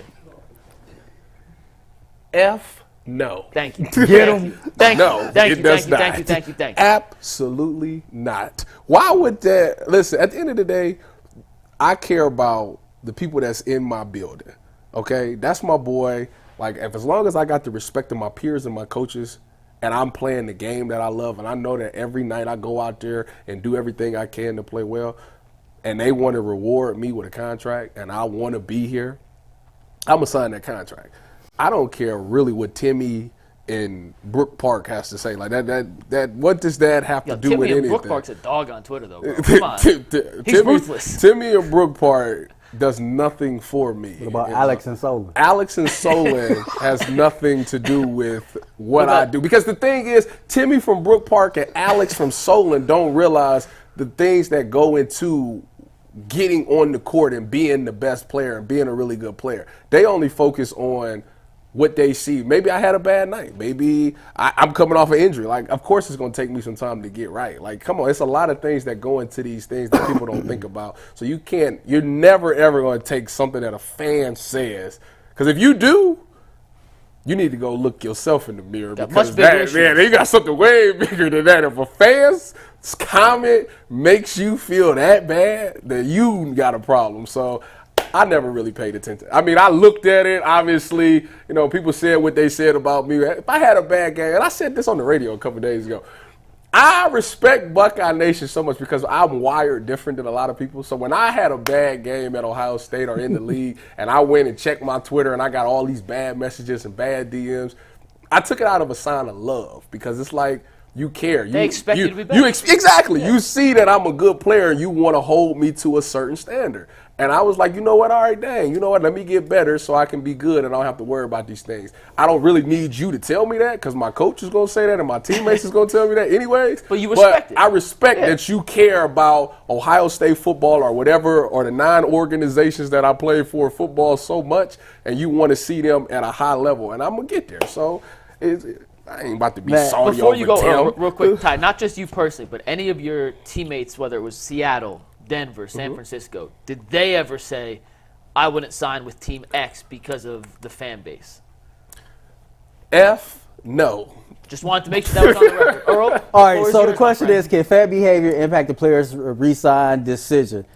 I mean, that's good or bad to everything. If that was the case, the Cleveland Browns would have every Cleveland-based player that's a dog playing for the Cleveland Browns right now if a player was decided on where they was going to play at behind what a fan had to say. As far as Donovan Mitchell go, listen, we talked about this already. He has prioritized winning. He has put pressure on the Cavs organization to put a team around him that can compete and that can win, possibly win an NBA championship. I don't think Donovan Mitchell was going to make a business decision based on what some fans of the Cleveland Cavaliers have to say or don't have to say. This is not his first rodeo, and correct me if I'm wrong, they have like seminars for athletes to deal with these type of things when you get to the professional level. And so for some fans to think that he won't re-sign here because somebody is being critical of another man that he just happened to play with, that's BS. Right, and that's not. I don't understand. That's not how professionals go about things. But like you, I'm not gonna tell a fan how to fan. Why would that? I'm not gonna sign here because y'all mean to Darius. What? Listen, what does that even sound like? So that's Darius's problem, anyways. I got an opportunity to be on the set, man, but I looked up and they was talking bad about Tyrese, so I'm not gonna take my opportunity on the set today. To me, it's like it don't make sense in the big picture. In the big picture, and there's extremes to every fan base, and Cleveland's not excluded to that. There's extremes on both sides of the fence, in the positive and the negative. But for the most part, Cleveland media and fans are really lenient and pretty kind towards the players that play for their teams. I mean, I'll use a couple examples, but the New York Yankees booed Aaron Judge in a playoff game. Typus, can you imagine if the Cavs crowd booed Donovan Mitchell in a playoff game? They would do. They should have. They last would, season. they should have last playoff. Well, they haven't yet, but I'm saying if that was the case and Miles fan decision Garrett got booed. My point is, if that was a reason not to sign with a team, the Yankees would never sign anybody. If the Yankees ever had an issue signing a player, Philadelphia and their fans have a CVS long history of throwing batteries at players and running guys out of Who town. do that? Philadelphia. The Phillies? Eagles. Oh, the Eagles? They Eagles throw fans. batteries? They throw batteries at Why players, yeah. batteries? Steve has? Steve Becker, were you one of the battery throwers in Philadelphia? Yes. Where were you that night, Steve? Boo! We need visual Boo proof you were this not. man! Boo! No player would sign in Boston or LA or Chicago or Dallas or any of the major media markets that have multiple beat reporters covering the team. I mean, in Cleveland with the Cavs, just for example, you have Chris Fedor. Mm-hmm. But to my knowledge, he's the only day-to-day, everyday beat reporter of the Cavs at a major publication in the city. Why did Jason give that up? Because the Athletic wanted to do more. He's at a higher position than just the Cavs now. Okay. So he took the bag. Well, and Jason, shout out- respect. shout out to his you, house in the car. Jason. Yeah. But, like, in general, the Cleveland media is pretty lenient on these guys as opposed to what happens in other cities. So if you can't handle Cleveland and you're upset, and I'm not making this about Donovan Mitchell, I'm just saying if you're upset how they're treating Darius here in Cleveland, go look what they did to R.J. Barrett in New York City. And go look how they treated a handful of other guys in major markets. And I just don't understand how someone could think that what Timmy in Brook Park, or Zach from Solon, or Dylan from Ohio City, or McNuggets in downtown could impact their decision to stay. And for everyone who says, well, just everyone be positive, yeah, in a perfect world, everyone's nice to everybody, right? Right. You know, It's we don't live in La La world. It's fans out there that just say wild things just to say them. Like, people will tell you to go drink bleach or go kill yourself. But that's like that. Like, you get them all the time. But like, the fan is short why for would fanatic. that that's the point. It's Like, in the word. That comes with playing the thing. Yes. Like that's when you play the sport. Like, that's what's gonna happen. You're gonna have somebody that's gonna say some stuff. Some of them be kind of funny to me. When I used to play, I ain't gonna lie. Just So think I about used it, to though. laugh at a lot It of would be them. boring if everybody thought the same, if everybody had Yeah. the same outlook, the same opinions. Like, you can never tell fans how to fan. Like, people are emotional behind Cleveland sports teams, right? This is our entertainment. Which makes working the Cleveland market amazing. I'm not Yes. saying that in a bad way. Like, Yeah, that's no, a beautiful I'm thing. emphasizing- Like, everybody should have a difference of opinion. I don't knock nobody who believe that, you know, Donovan Mitchell might not stay here because they talked about his teammate. If you're somebody who believe that, That's hilarious. Good I'm for not you. going to knock you for your opinion, man, 'cause I know Each how their I own. feel when I give my opinion and people get up in arms because it's my opinion. That's like That's your opinion. That's I like respect when it. Mike left Giannis off his top 5 of all time list. I didn't say nothing to him, even though he's 100% I wrong. mean, and he thinks Philip Walker And he is a thinks good Philip Walker- quarterback. yeah, So, I didn't. That's not what I said. well, he's a winner. That's a He's a winner. Yeah. That's He's what a I winner. said. So, hey, you But know. like when it comes to telling fans how to fan, that's kind of really where I have an issue, because this whole idea that everyone should just be positive all the time and upbeat and only celebrate the good, part of what makes the enjoyment and the pure euphoria of the good moments of being a fan is going through the trials and tribulations, right? Like, Yeah. it's kind of the come up. And you know, I do think there are levels of criticism that are completely unwarranted. When it becomes personal at somebody, when you go after their family or their girlfriend or husband or whatever the situation is, if it's unjust, unbiased, and not based in, you know, an opinion or a fact, then yeah, there are levels of criticism that cross the line. But for the most part, being critical is what we all do of people we can't do what they do. Like, I'm critical of Darius Garland and Donovan Mitchell and George Niang and Jared Allen and Evan Mobley in certain circumstances. I couldn't do what they do. I can never do what Tyvus did, and sometimes, or Greg Newsome, and I can still sit here and say I didn't think Greg Newsome played a great game against the Houston Texans. Can you imagine after the Texans game if we were like, man, that Browns defense, they really gave a lot of effort, better, like, that's boring. It's That's not a how, lie. It's not how society or real life works. So when I see people on Twitter be like, hey, just be positive and let's be kind, it's just, No, just that's not reality. It's not the world we live in. Listen, as a fan, what you do, like what I do, is you call it what it is. Like, and the thing is, as long as you can keep the thing within sports, you're good. You can criticize his play. His play was terrible. He's terrible. They shouldn't have signed him. All those things. You can say all that. He had a terrible game. He can't shoot threes or whatever. He can't tackle. Whatever the case may be. Keep it there. It's just as long as once you go past off the court, that's when or off the field, that's when There's a bad. fine line between criticism, stating your opinion, and just being flat out disrespectful. And I think that's where he's getting to. Like, you can have a crazy ass opinion about something, right? And because somebody think your opinion is that crazy, they feel like it's okay to be disrespectful towards you. And then that's where things turn from people just speaking their opinions to where, all right, now this is something else to me. This is no longer fun and games. And so, like, as long as you're being respectful, as long as, like, you know, you understand everybody has an opinion, then we'll be cool. You might not like it, you might not agree with it, but you don't have to, like, verbally, like, beat somebody up or, like, be out here trying to embarrass people or publicly trying to humiliate people. Like, people don't know that's bully behavior. And when you exhibit bully behavior, everybody hates a bully. And the discourse of being a fan and the back and forth of being a fan and the fact that we could look at the exact same situation, right? We'll use Philip Walker, for example. Whether or not Tyvus truly believes Philip's good or this is the longest running bit in UCSS history. I'm not saying he's good. I said he's a winner. That's what I said. He'll say he's a winner and somebody be like, man, Tyvus is trash for that tape. He's a winner. But calling him trash for that take, go look it up. That's being disrespectful. Go look it up. You might not like the take, but now he trash because you don't like his take. But my point. You see what I'm saying? Like that's what people do. But it's not a trash take. Go look at it. But I'm just saying, this is how people view other people's opinions because they don't like it. They feel like they can disrespect you. But like Philip, whether he's a winner, Tyvus, yes. We look at Philip Walker, right? And some people are like, he was good enough to win games. And then I could look at a situation and say, I think they won games in spite of Philip Walker. That's and fine. we could go back and forth on what we believe is the truth because we're all our own people. That probably might be true, but he still won the game. But my point is the back and forth we have is what makes sports fun. Yes. Arguing MJ versus LeBron. Or, Tyvus, how about this? Giannis or LeBron, for your sake. Or arguing whether Darius Garland should be coming off the bench or stuff. Like, that's what makes sports fun is these back and forth debates. And, of course, when you're making your point, you're going to try to find what validates your opinion and find what knocks down the other person's opinion. And that's what makes sports different than almost anything in the world is you could have these discussions, and preferably in a civil manner, but if everyone thought the same way and everyone had the same direct mindset of A plus B equals C, this show wouldn't exist. Radio wouldn't exist. I'm not going to say no name. Wouldn't exist. Did you just quote the Pythagorean theorem? Yeah, I think he did. No, Pythagorean theorem. A squared plus B squared equals C squared. I didn't square nothing. Oh, okay.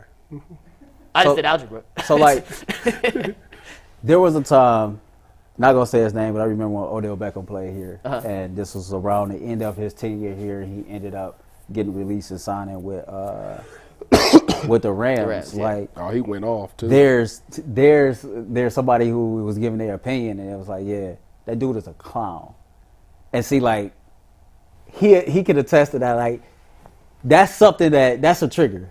You can express your opinion about said player without getting personal like that, because my mindset always goes to, and I try to approach myself here the same way when I do my job. I would never get on this set and say anything about a player, a fan, or anybody that I can't say to their face. And sometimes when people like throw out these opinions and they use these derogatory terms, the first thing I always ask myself, if say a person was standing in your face, would you have that same energy? 99 of 100 times the answer is no. Yes, I would.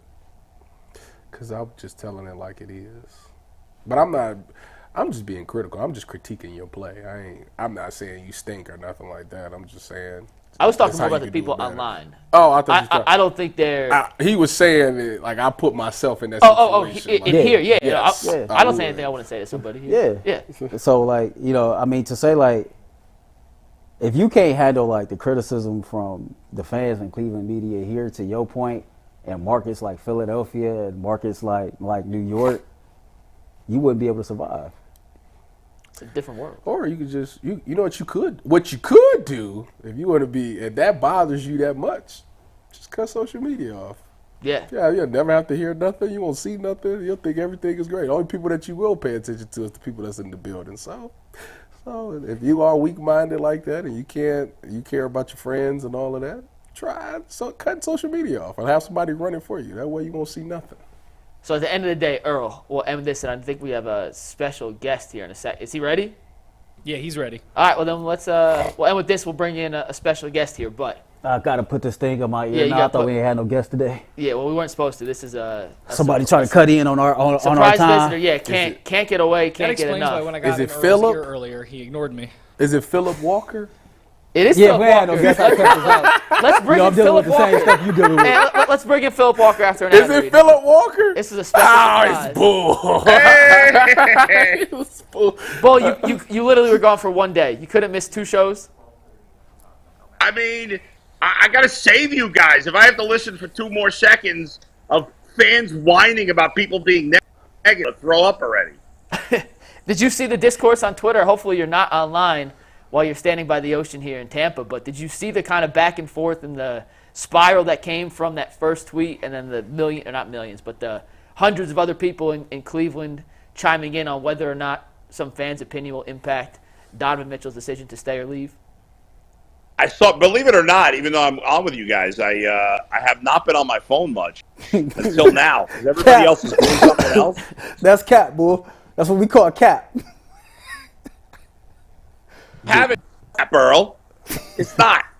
And by the way, when you guys, there's no controversy. It's stupid. And you can't even say, you guys are, and by the way, you guys in your argument, you're making a mistake. You say, well, you can complain, but you can't be disrespectful. Well, who decides what's disrespectful? I got some knucklehead. You know it's disrespectful. Stop it. Yeah. You know it's Well, disrespectful. wait a second, Tyvis. I got some knucklehead in the chat like, Bull and Jay cut people off. Well, I don't do that to be disrespectful. It's passionate, like we're debating and we're passionate. And so sometimes you cut somebody off when you're having a debate. And I don't mean to be disrespectful, and I don't think it's disrespectful. All Because right, if you're not intending to be disrespectful, it's a different story. I'm gonna be Let's honest play with devil you, advocate, boy. though, boy. When you cut me off, I never take it as disrespect. It's because I'm so used to y'all doing it all the time that it's just how the show I is. think disrespect is in the eye of the beholder. So, boy, what if somebody told you being cut off makes them feel like they being disrespected? How would you carry yourself? I mean, I don't like, when I cut somebody off, it's not even like I'm consciously thinking about it. You know what I'm saying? It's in the moment. It's not like I'm actively thinking, screw this guy, I don't respect him, I'm cutting him off. It's just in the moment I'm worked up because, maybe somebody's saying something so out of pocket. I don't think that's what he's saying, but I think he's saying when you're characterizing a player, speaking about an individual who's not here with us, or when you're doing radio, you're not talking about him, that kind of disrespect. But I think overall... No, he's saying somebody in the chat said that he's being disrespectful when he cut people off. Bull, the first thing you told us when we met was, can't always listen to the chat. You know that. Oh yeah, I don't care what anybody like. I don't care about the negative people. The reason I keep Twitter and I look at the chat to people. The negative people, I don't care. Like, I'm not going to take their advice because if their advice meant anything, then they'd be doing this and I'd be sitting on the couch. Bull. Although I am sitting on the couch right now. Bull, let me ask you a question. The Browns are letting Harrison Bryant test the free agent market. Okay, so we're gonna need a tight end too. Okay, if a tight end runs a 4.3, should the Browns use him and use their second round pick to grab that guy? A second round pick for a tight end too? Travis, are you crazy? Well, No the combine is coming up, and one of the questions was, what does the combine sway our opinion of people?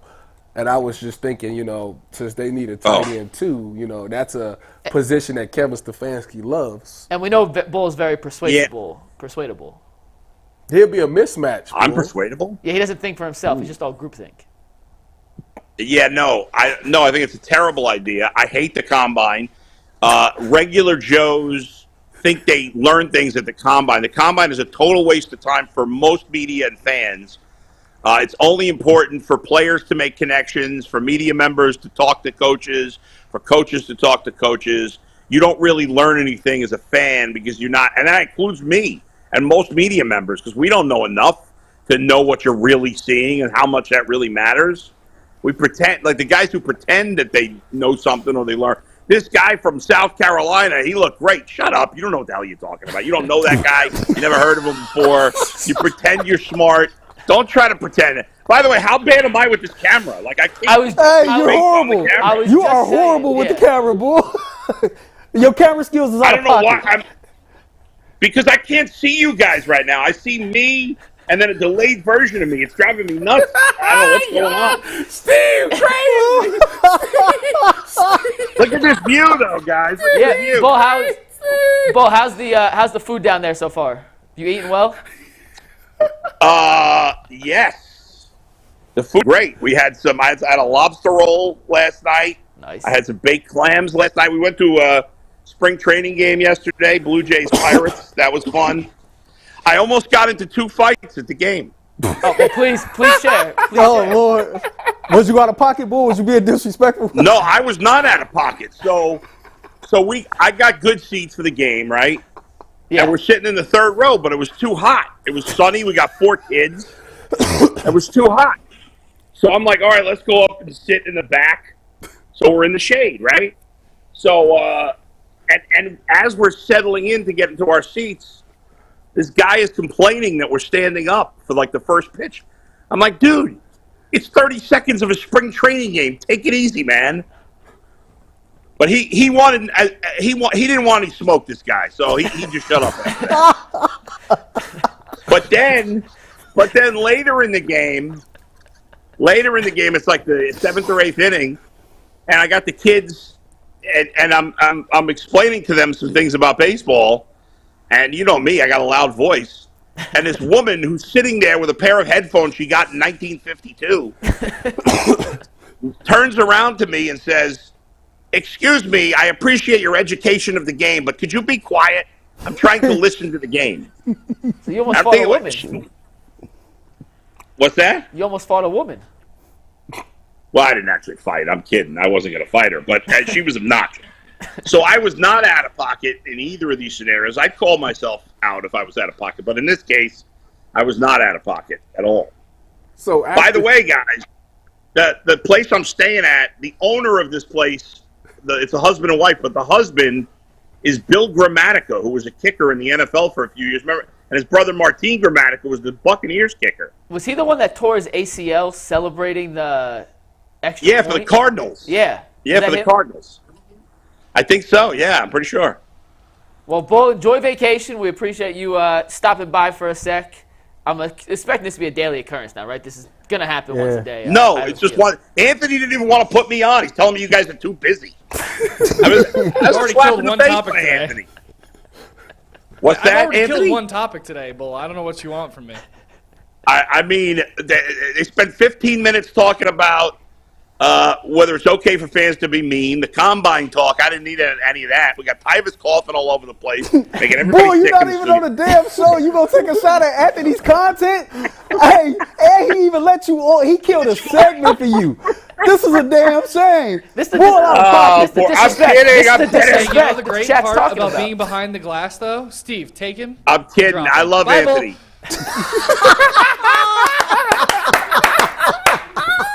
Yo. We got a Cavs game tonight, and if you're looking for tickets for the Cavs game tonight, you can check it out on Game. Hey, I'm trying to read here. We have officially lost it. Thank you, Steve. I'm trying to do a read here. If you guys want tickets to tonight's Cavs game, you can go to Game Time, download the app, use code LOCKEDON for $20 off your first purchase. You guys ready to preview the game as my headphones fall off my head? Anthony, kudos to you. Very, very well played. That was good. That was good. Tonight, Kyrie Irving makes his first return to Cleveland since 2022. He is a .500 career player as an opponent against the Cavs. It's Luka and Kyrie versus Donovan and Darius. I believe Donovan's feeling much better. He practiced yesterday after now he played against Washington, but was clearly hampered with some sort of illness. What are you guys kind of looking forward to in Kyrie's return here to Rocket Mortgage Fieldhouse? And however the Cavs plan on slowing down him and Luka Doncic.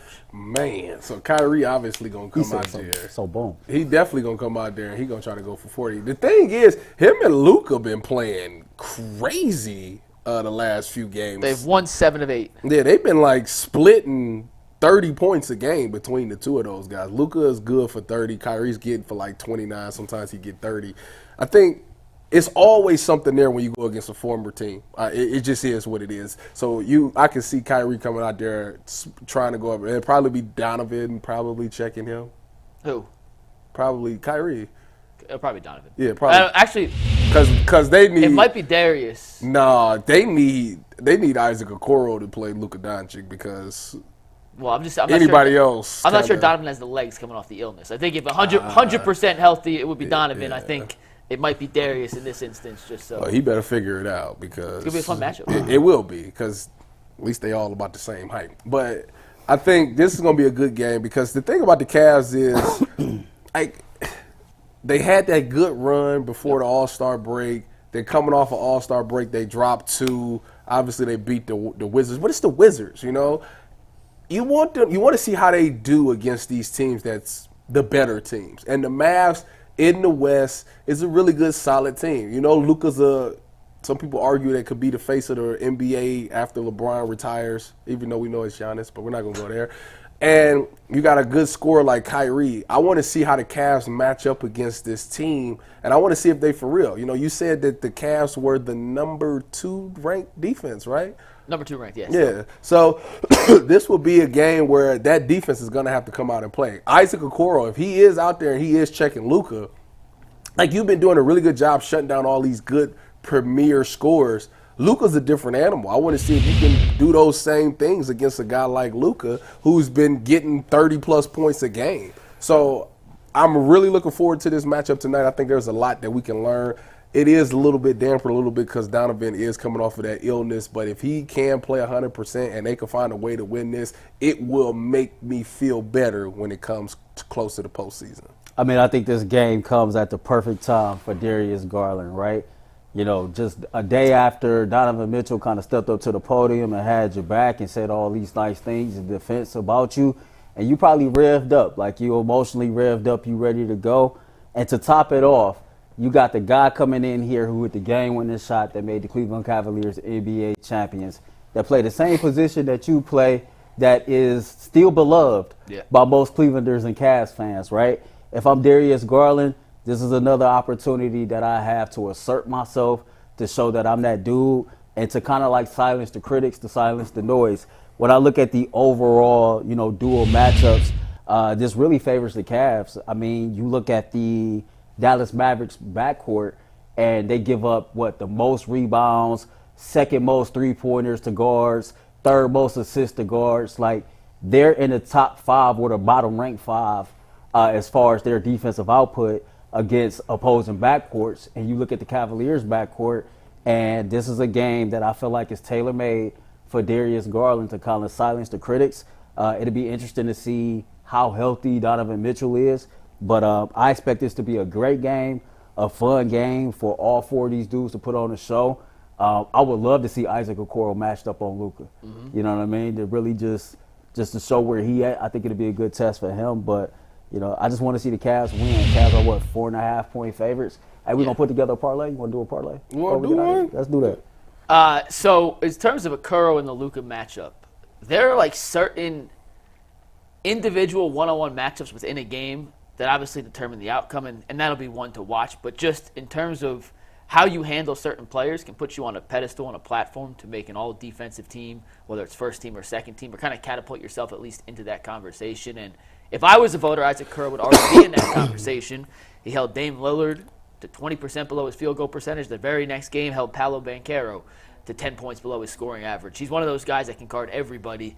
And seeing how he guards Luka tonight, Luka and Jason Tatum aren't exactly similar players. They have very different offensive scoring skill sets, but it'll be at least a little preview into the window of how they'll try to guard a Jason Tatum or a Jaylen Brown, being a 6'6", 6'7", 6'8" wing who scores the ball and kind of holds the ball more than anyone else in the league. But to Earl's point about Darius Garland, he had those moments at the end of the fourth quarter against Washington, the 3 that made it 94-91, the 3 that tied it up, that you would hope would be the stepping stone of DG getting back to the old DG of 2021-2022 when he made the All-Star team and was tabbed as the next up-and-coming point guard in the NBA. And we've seen him have moments. Like his very first game back from injury, he scored 20 points against Detroit, and then he kind of teetered off. So I'm curious to see if this moment against Washington is a jumping-off point for Darius, or if it's going to be another up-and-down roller coaster as he continues to get healthy, continues to find his legs, continues to feel more comfortable within this offense. But I'm really curious to see how Isaac and Luka match up. Can Darius continue to take that next step forward? And any Darius versus Kyrie matchup is going to be exciting because those two guys are both magicians with the basketball in their own right. And then 3, was that 18-2 stretch before the break the outcome of a weak schedule and the Cavs just getting hot for a certain stretch? Was that the peak we'll see from the Cavs this season? Or was it kind of just a little precursor for the second half, and we haven't seen that yet? But I'm not putting too much stock into 2 games without Donovan Mitchell coming off the All-Star break. So those are kind of 3 things I'm looking forward to tonight to see if the Cavs can get back into the swing before they welcome New York and Boston to Rocket Mortgage Fieldhouse over the weekend. That is crazy that they got those 2 lined up. I definitely want to see Darius take that step. Because obviously, y'all know he's my favorite player on the Cavs, but to me, he got like a take this with a grain of salt. I don't want people to go crazy when I say this, but he got some Kyrie game in him. Like, to me, he reminds me of a young Kyrie. Not as crazy with the crossover, but I think he got great ball handling. I think he has the ability to take over games. It's just taking him a while to get that confidence. We thought he came back when he hit that shot, when he waved Donovan off and he hit the shot and spent Alex Caruso. I was like, okay, we're headed in the right direction. And then he kind of took a step back. But I feel like it's still there. I don't know. Like, this is the time while Donovan's trying to come back from this illness. This is the time for you to step up and be that guy. Like, you did it before Donovan was here. You were that guy. And then you kind of had to take the step back. Like, go back to being that guy. There's nothing wrong with that. And to his aggressiveness, because that's something that's kind of got brought up a lot. There's not one stat that encompasses aggressiveness, right? Like, there's different components to it. Aggressiveness can be scoring, it can be getting in the paint, help hitting others for open shots. I was digging through some NBA.com tracking stats today in preparation for the Ultimate Cavs show tonight, which we'll preview in a sec. This is Darius Garland's potential assists per game over the last 4 years. You ready for this? In 2024, so this season, it's at 11.3. Last season, his first year with Donovan, 12.9. His All-Star season, 15.6. And the year before his All-Star season, his second season in the NBA, was 11.4. This is his lowest potential assists per game since his rookie season. And with the amount of shooters they have on this team, you would think that number would be up. Coming off pick and rolls, drive, get a defender to help, kick in the corner. Yeah. Sam Merrill shooting. That's not assists made. That's potential assists. So passes that lead to shots. And, assists are kind of finicky because you can make a perfect pass to an open guy and miss the shot. You don't get the tally. Well, this tracks the potential assists. And you would just assume that with the weapons around him, that number may not be 15.6 like his All-Star season. Right. But at least in the 13 range where he was last year in his first season with Donovan, with Lamar Stevens and Jetty Osman and Danny Green in the corner, not Max Drew, Sam Merrill, and George Niang. So that's the aggressiveness I kind of want to see Darius get back. It's not even the points. It's the creating opportunities for yourself and others. You said he where right now? 11.3, which is the lowest. That's crazy. The lowest since his rookie season. Is it? I'm trying to figure out why that could be. I mean, he's been slow getting back. He's found his playmaking ability is still there because he's still getting assists every game. By the way, that's not a bad number, by the way. It's not. 11.3 is still in the top 50 in the NBA. It's not a bad number. But he's better than that. Yeah, he was top 15 the last 2 seasons. I don't know what it is with him. I have a theory and potential. So the Cavs move the ball more than they have last season. Their passing numbers across the board are way up. Great. So Darius kicks to the corner. Karras makes one extra pass. Okay, that you lose a potential assist. So once again, it's not a perfect number. There's a lot of context that goes into it, but in the pick and roll situations, when Darius runs pick and roll, especially with Mobley, I don't have the numbers to back this up. It's a working theory. I'm not saying this is a fact. I'm just saying this is something I think I've noticed, and I'm going to continue to watch over the next couple of games. He almost always takes 2 dribbles, kicks it to the post, or kicks it to the roller, not to the post. Okay. And it's almost not even in a bad way because Mobley's been efficient with it, but it's just kind of become predictable. And against Washington, at least, you saw them send that backside help, and then Mobley was kicking out. So, just another reason that number could be down. Yeah. But they making the extra pass. Yeah, I just want to see Darius kind of be the engine, be the catalyst. And I know it's hard to do when you have Donovan and they play off each other. He got no choice. But when Donovan's not on the court, there's no excuse. Yeah. And that's what I want to see. When those minutes get staggered, like Darius, go back to being that catalyst, that engine of this offense. If Darius is checking Kyrie tonight, he has to be, because Kyrie going to go for his head. So he got to be able to have some pushback. Like, you going to get a bucket on me, all right, let me show you what I can do. Like, that's – I just want to – it could be a I just want to see – battle. that's what I'm saying. Like, them two got the same type of skill set where they can get the same type of things done. I would love to see Darius go at Kyrie Irving and be like, listen, I don't care who you is. Like, I'll back down from no one. If you do that, hey, man, we got a chance against the Knicks in the playoffs.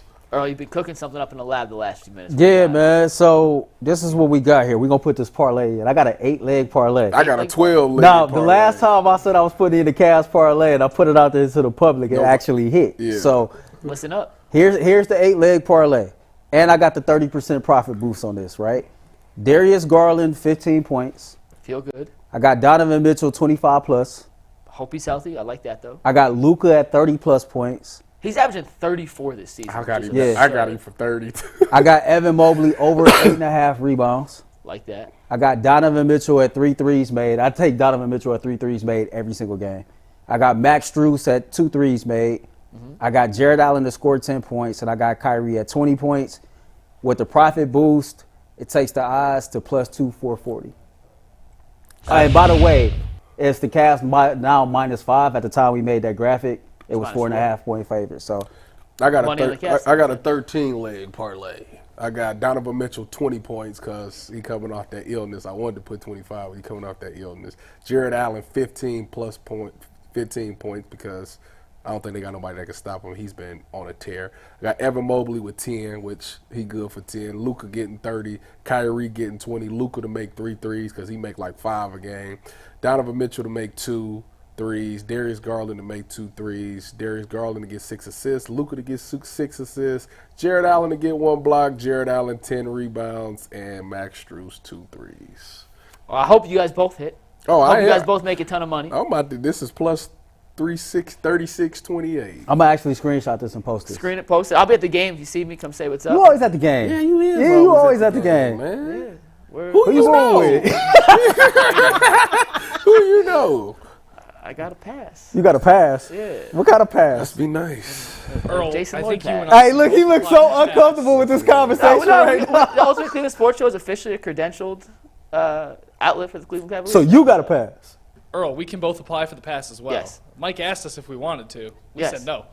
Yes. What do you ask me? You ain't ask me that, We man. were upstairs. We were in the office. Yes. All 3 of us were together. Yeah. I don't I'm with recall. Mike on this Oh, one. you Thank you. missed Thank out. you. I don't Thank I recall. just didn't want to pay for parking, so I was like, I'm probably not going to use it. That's so lazy. Can I still apply for a pass? I could ask tonight. Yeah, ask tonight. I don't mind paying for the parking. I pay for parking. It is what it is. But yeah, I'll be at the You don't game, so walk? come say what's up. You were there before. And real quick before we move on, last thing was Luka tonight.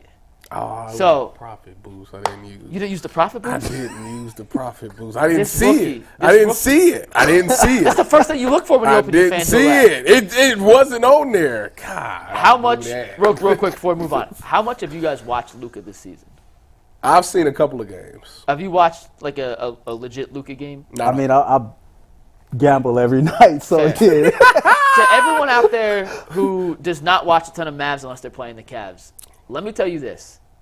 He's sick. What Luka is doing this season is Sick. otherworldly. I mean, look at these numbers. Legitimately otherworldly. Arguably the best scoring non-center in the NBA. Arguably the best passer. Now, his usage rate is through the roof. Like, Yeah. his usage rate is, they run an entire offense through them. The Cavs actually have been very good defensively against offenses that are that heliocentric, that have one guy who creates everything. The Cavs help in rotations have been really good against that kind of offense. So I'm not actually terrified of him going off in historic fashion tonight. But he's one of those guys that can transcend the NBA. And when you watch him play, he does things on a nightly basis that it's hard to believe. And Donovan Mitchell does some of the same things, like some of the passes they make. But when there are guys that come through Cleveland, especially in the Western Conference, they don't play more than once or twice a year, and you get a chance to watch 48 minutes of that dude play basketball, I just want to say I highly, highly, highly recommend watching tonight because Luka Doncic has a chance to do something special. So that's why you go into the game. Yes. You want to see it live. I have never seen Luka live. Yes, that is the reason I'm going. I mean, I love going to Cavs games too, but having the chance to see Luka, I've actually never seen. I've seen Kyrie in Team USA action. I've never seen Kyrie in person in a legit NBA game. Oh, I have So seen I'm excited Kyrie. to see I that seen too. Kyrie live after we won the national championship. The Cavs hosted us, the Buckeyes, to a game, and we watched the game. So I got to see them all. I was on the floor. We was on the floor. They honored us at after a timeout or something like that. So it's cool, pretty cool. Word. Tonight, So you got so you done got some free stuff from Brown before, haven't you? Yeah, Oh, that's dope. headphones, shoes, stuff like that. That's dope. We looked out. must be nice. Everybody, I can't even get free parking. everybody at Ohio State did. Don't do that. Tonight at 5 o'clock, the Ultimate Cavs Show. Myself and Jason Lloyd. We're going to dive into some of the DG criticism, what's fair, what's unfair, what's real, and what's not. We're going to unpack that. We're going to talk about Kyrie's homecoming. We're going to spend some time on JB's rotations down the stretch, what we've liked, what we haven't liked, and what we hope to see in the final 26 games for the Cleveland Cavaliers. That's going to air tonight at 5 o'clock. Make sure y'all tune in on the UCSS YouTube channel. Ant, you ready for your top 5? No, we're going to actually do the Black History Month highlight first from Yes. Earl. All right, so today we are going to highlight. Hold on, let me get it together. I know this one.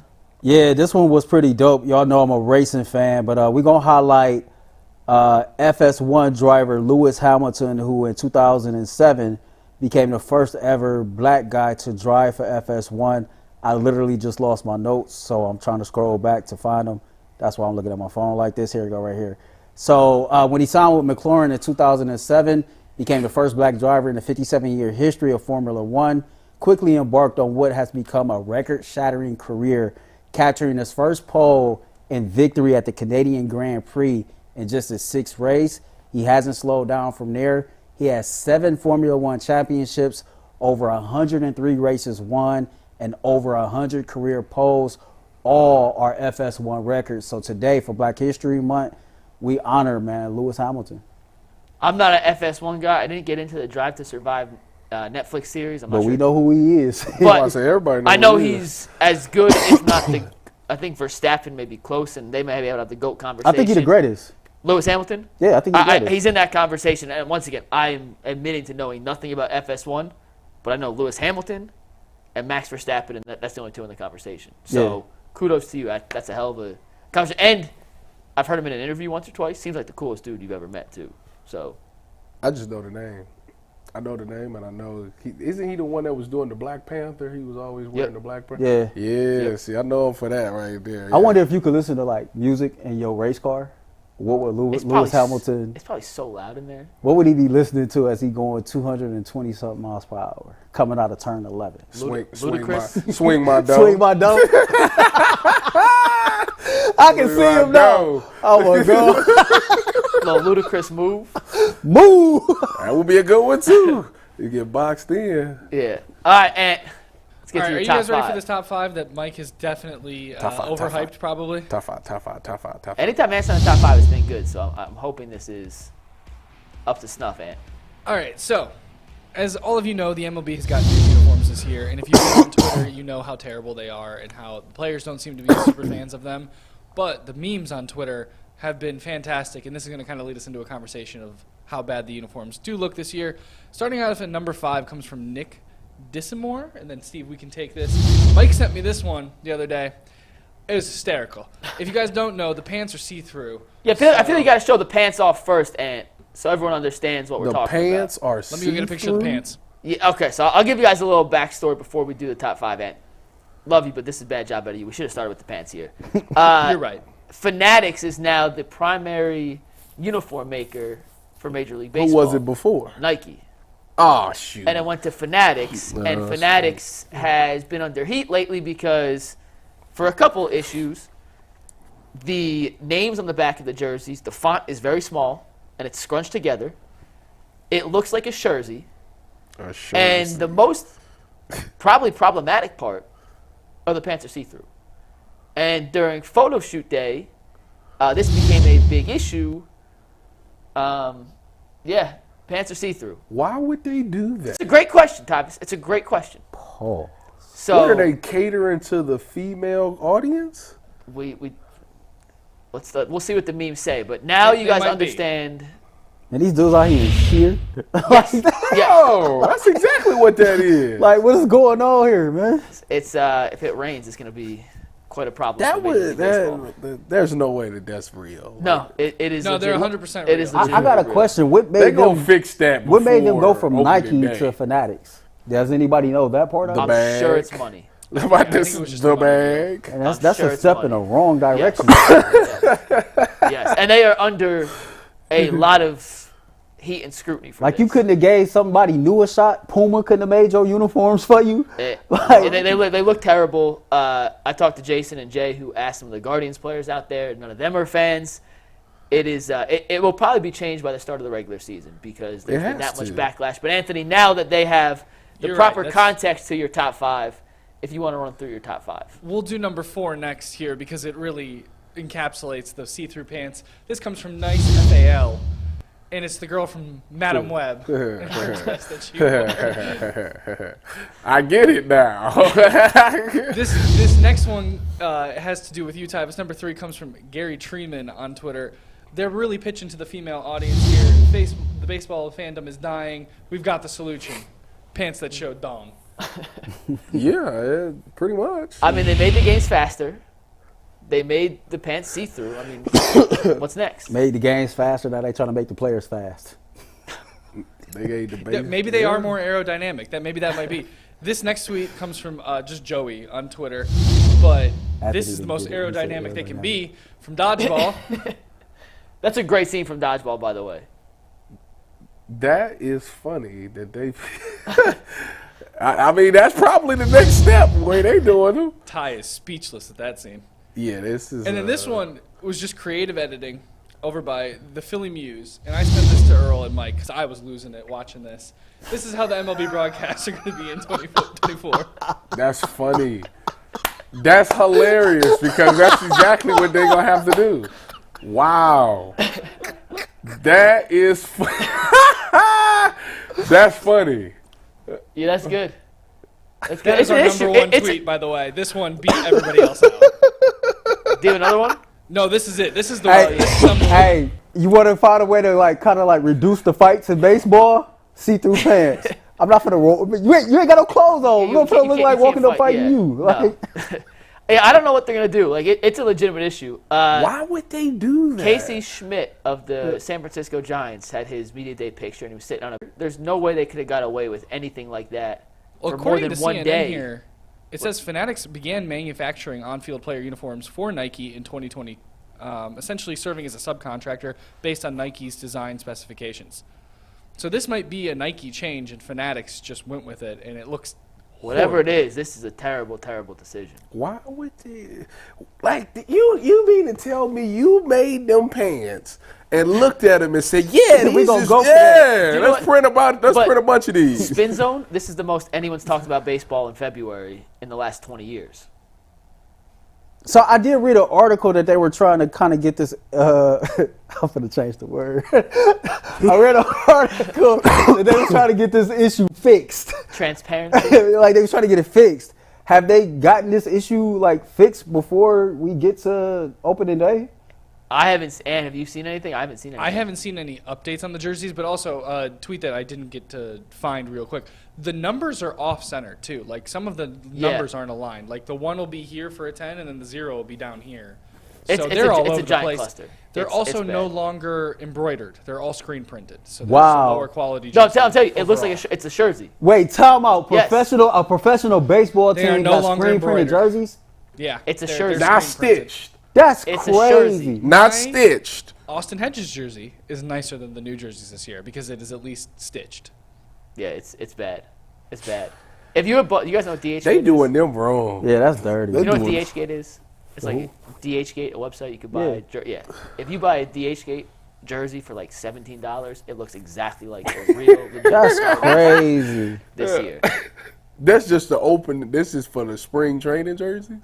No, I'm pretty sure this is for the. No, this is supposed to be the this uniforms is for the entire uniform. year. Yeah, bro. Man, ain't nobody buying that. They No, it looks disrespected disgusting. You got a better chance of getting somebody to go pay $220 for a Drake hoodie Yes. than paying $20 for a cheap ass jersey. Yes. Dead serious. Like That's It's bad. It's why bad. they doing them like that though? That like man, it should. Them If Ohio baseball State players, they don't even do that. No, If don't Ohio even- State had transparent pants, would you have played? Yep. Stats? That was to be like, My this is DLs would have been rolling. All right, guys. Well, I got a super chat. Only got one today from Brody's. I'm Bottom picturing Line. Brutus right now running around in see-through pants. That's all. I'll wait for you, Ty. You good? I'm sorry. You good, Ty? I'm good. Go ahead. All right, so Brody's bottom line today says Superman D. Haley was better than Ted in relation to one of your earlier conversations. He said who? Superman D. Haley was better than Ted. That is all it says. And I don't remember the Wait, context. you talking about because I think- Soup from Glenville? Is that who he talking Oh, he talking about It Soup. might be. Yeah, Oh, he talking about Soup. Soup Okay. was like the best Hey, player say ever Soup in then, Glenville. bro. Yeah, Just say Soup, man. Yeah. So, wait, I'm Soup is this dude from Glenville, Hey. best player Hey, ever to come if out they of did Glenville. a documentary of players who should have made it, that Yeah, never made it, yeah. Soup is at the top of the list. That gotta be who he talking about. That's the only Superman I Hey, know. Soup was him. Yeah, He Soup. was him, what, bro. quarterback, running back. Everything. Everything. Every position. Where'd he go? I think he went to Did he go to O State? But I think he failed out. Yeah, it was. I think he failed out because It of was grade. rough, but Soup is arguably the best athlete I think I've ever seen Is he with my your own age? two eyes. You're a little older than me. Yeah, older yeah. than you? You're a little So older around than me. Ted Ginn's age then. Yeah, but Cleveland is, and he'll tell you, Cleveland is full of dudes. Like we see all these people from Cleveland who have made it to the top level of their professional sports. It's so many dudes that we can name that for whatever reason was good enough. They just never Soup Never is such got a to that badass dude. nickname, by the way. Just- But Soup was Soup. him. I'm about to say he. Well, Soup was at Ohio him. State, what position would he have played? What did he play? Slot? I think he did. Receiver? Yeah. That dude was cold, man. Did you play against him? No, he way older than me. Yeah. He way older than Like me. super OG. Yeah. You know what I mean? Yeah, But it's like I think he might be before Ted. cause he was in that group with like Pierre Woods and them as some of the first people to really come out. Like, and Pierre Woods won Super Bowls with the New England Patriots. Well, I know the name Pierre Woods. yeah, but that's what I'm saying. But Soup was. Pierre be on this set right now telling you, hey, Soup was a dog. Like, That's Soup was him. crazy. Yeah, no. Was he faster than Ted? It's hard for me to say anything. I don't know about Ted. Like Ted speed. Ted speed was different, man. like it that. was It's because of the long strides, right? Was that? No, because it was that fast. like whatever y'all seen at Ohio State. By the time he had got to Ohio State, people that was from the inner city in Cleveland was so used to it that it wasn't even like Wasn't even crazy. it was finally good to see it put on display on a larger scale. But man, that dude he different type of fast. His type of speed is different. And what we got in overtime coming up? We're going to be talking some women's hoops because this Sunday, number 5 Iowa is taking on number 2 Ohio State. Go And it's Bucks! currently the most expensive ticket in women's basketball, WNBA or the NCAA. I bet. Go Bucks. Ohio State's number 2 right now. Yeah, ranked Go number 2. Bucks. I know they were number Bucks. 2. Good for them. Shout out to J.C. They gonna beat Sheldon Iowa and again. Cody McMahon. Is this in Iowa this time? I Yes, think it's this in one Iowa. is In the Iowa, yeah, Iowa. because the first one's in Columbus. Yeah. They gonna beat them though. WNBA season gonna be starting soon, man. Like Ty, we got 2 minutes real quick. Did you see the court storming at Duke when Wake Forest beat Duke over the weekend? No, Denzel Washington said that if you want to feel like if you want to find out if you're addicted to social media, turn it off for a week. So I've been off of social media for a week, so I don't have nothing. Did you see it? I seen it, kind of like listened to a lot of the sound bites behind it. Court storming is something that's been a part of college sports like forever. What happened? Somebody else got hurt. Duke's best player is a top 10 pick. I don't know the severity of the injury, but How did bang, bang, bang. They stormed the court before the buzzer sounded. Oh well, that's terrible out of there. And that's kind of, I'm all for court storming, but I think that has to hit zeros first. I think it has Well, to. he said it used to be like a 10-second rule. Well, that definitely was a 10 seconds. It I'll tell you definitely that. was so there was still time on the clock. what did he hurt? His either ankle or knee. Somebody like stepped on it or something? Nah, he was leaving the court and then kids were running on and It actually looks like in slow motion. Looks like he tried to trip the kid. I have no idea if that was just a step. The dude's 7 foot, so I don't know if that was just him stepping, but the kid ran into him and tripped over him, and he had to get helped off the court. No, I can't wait to talk about Caitlin Clark, though, man. Yeah. She a walking bucket. She's the biggest star in college sports right now. Yeah. In all the sports. I think so. I'm biased. She ain't the best college player I ever seen. You say Nas, right? Yeah. Nas scored 50 and she don't shoot threes. That is crazy. Do you see they put her Clark's name on the Iowa court now? Yeah. What? In the exact spot. Name and number. She hit the logo 3 from to win. So, all right, we'll see you in overtime in 15 seconds. For Steve, Ant, Tyvis, and Earl. Peace.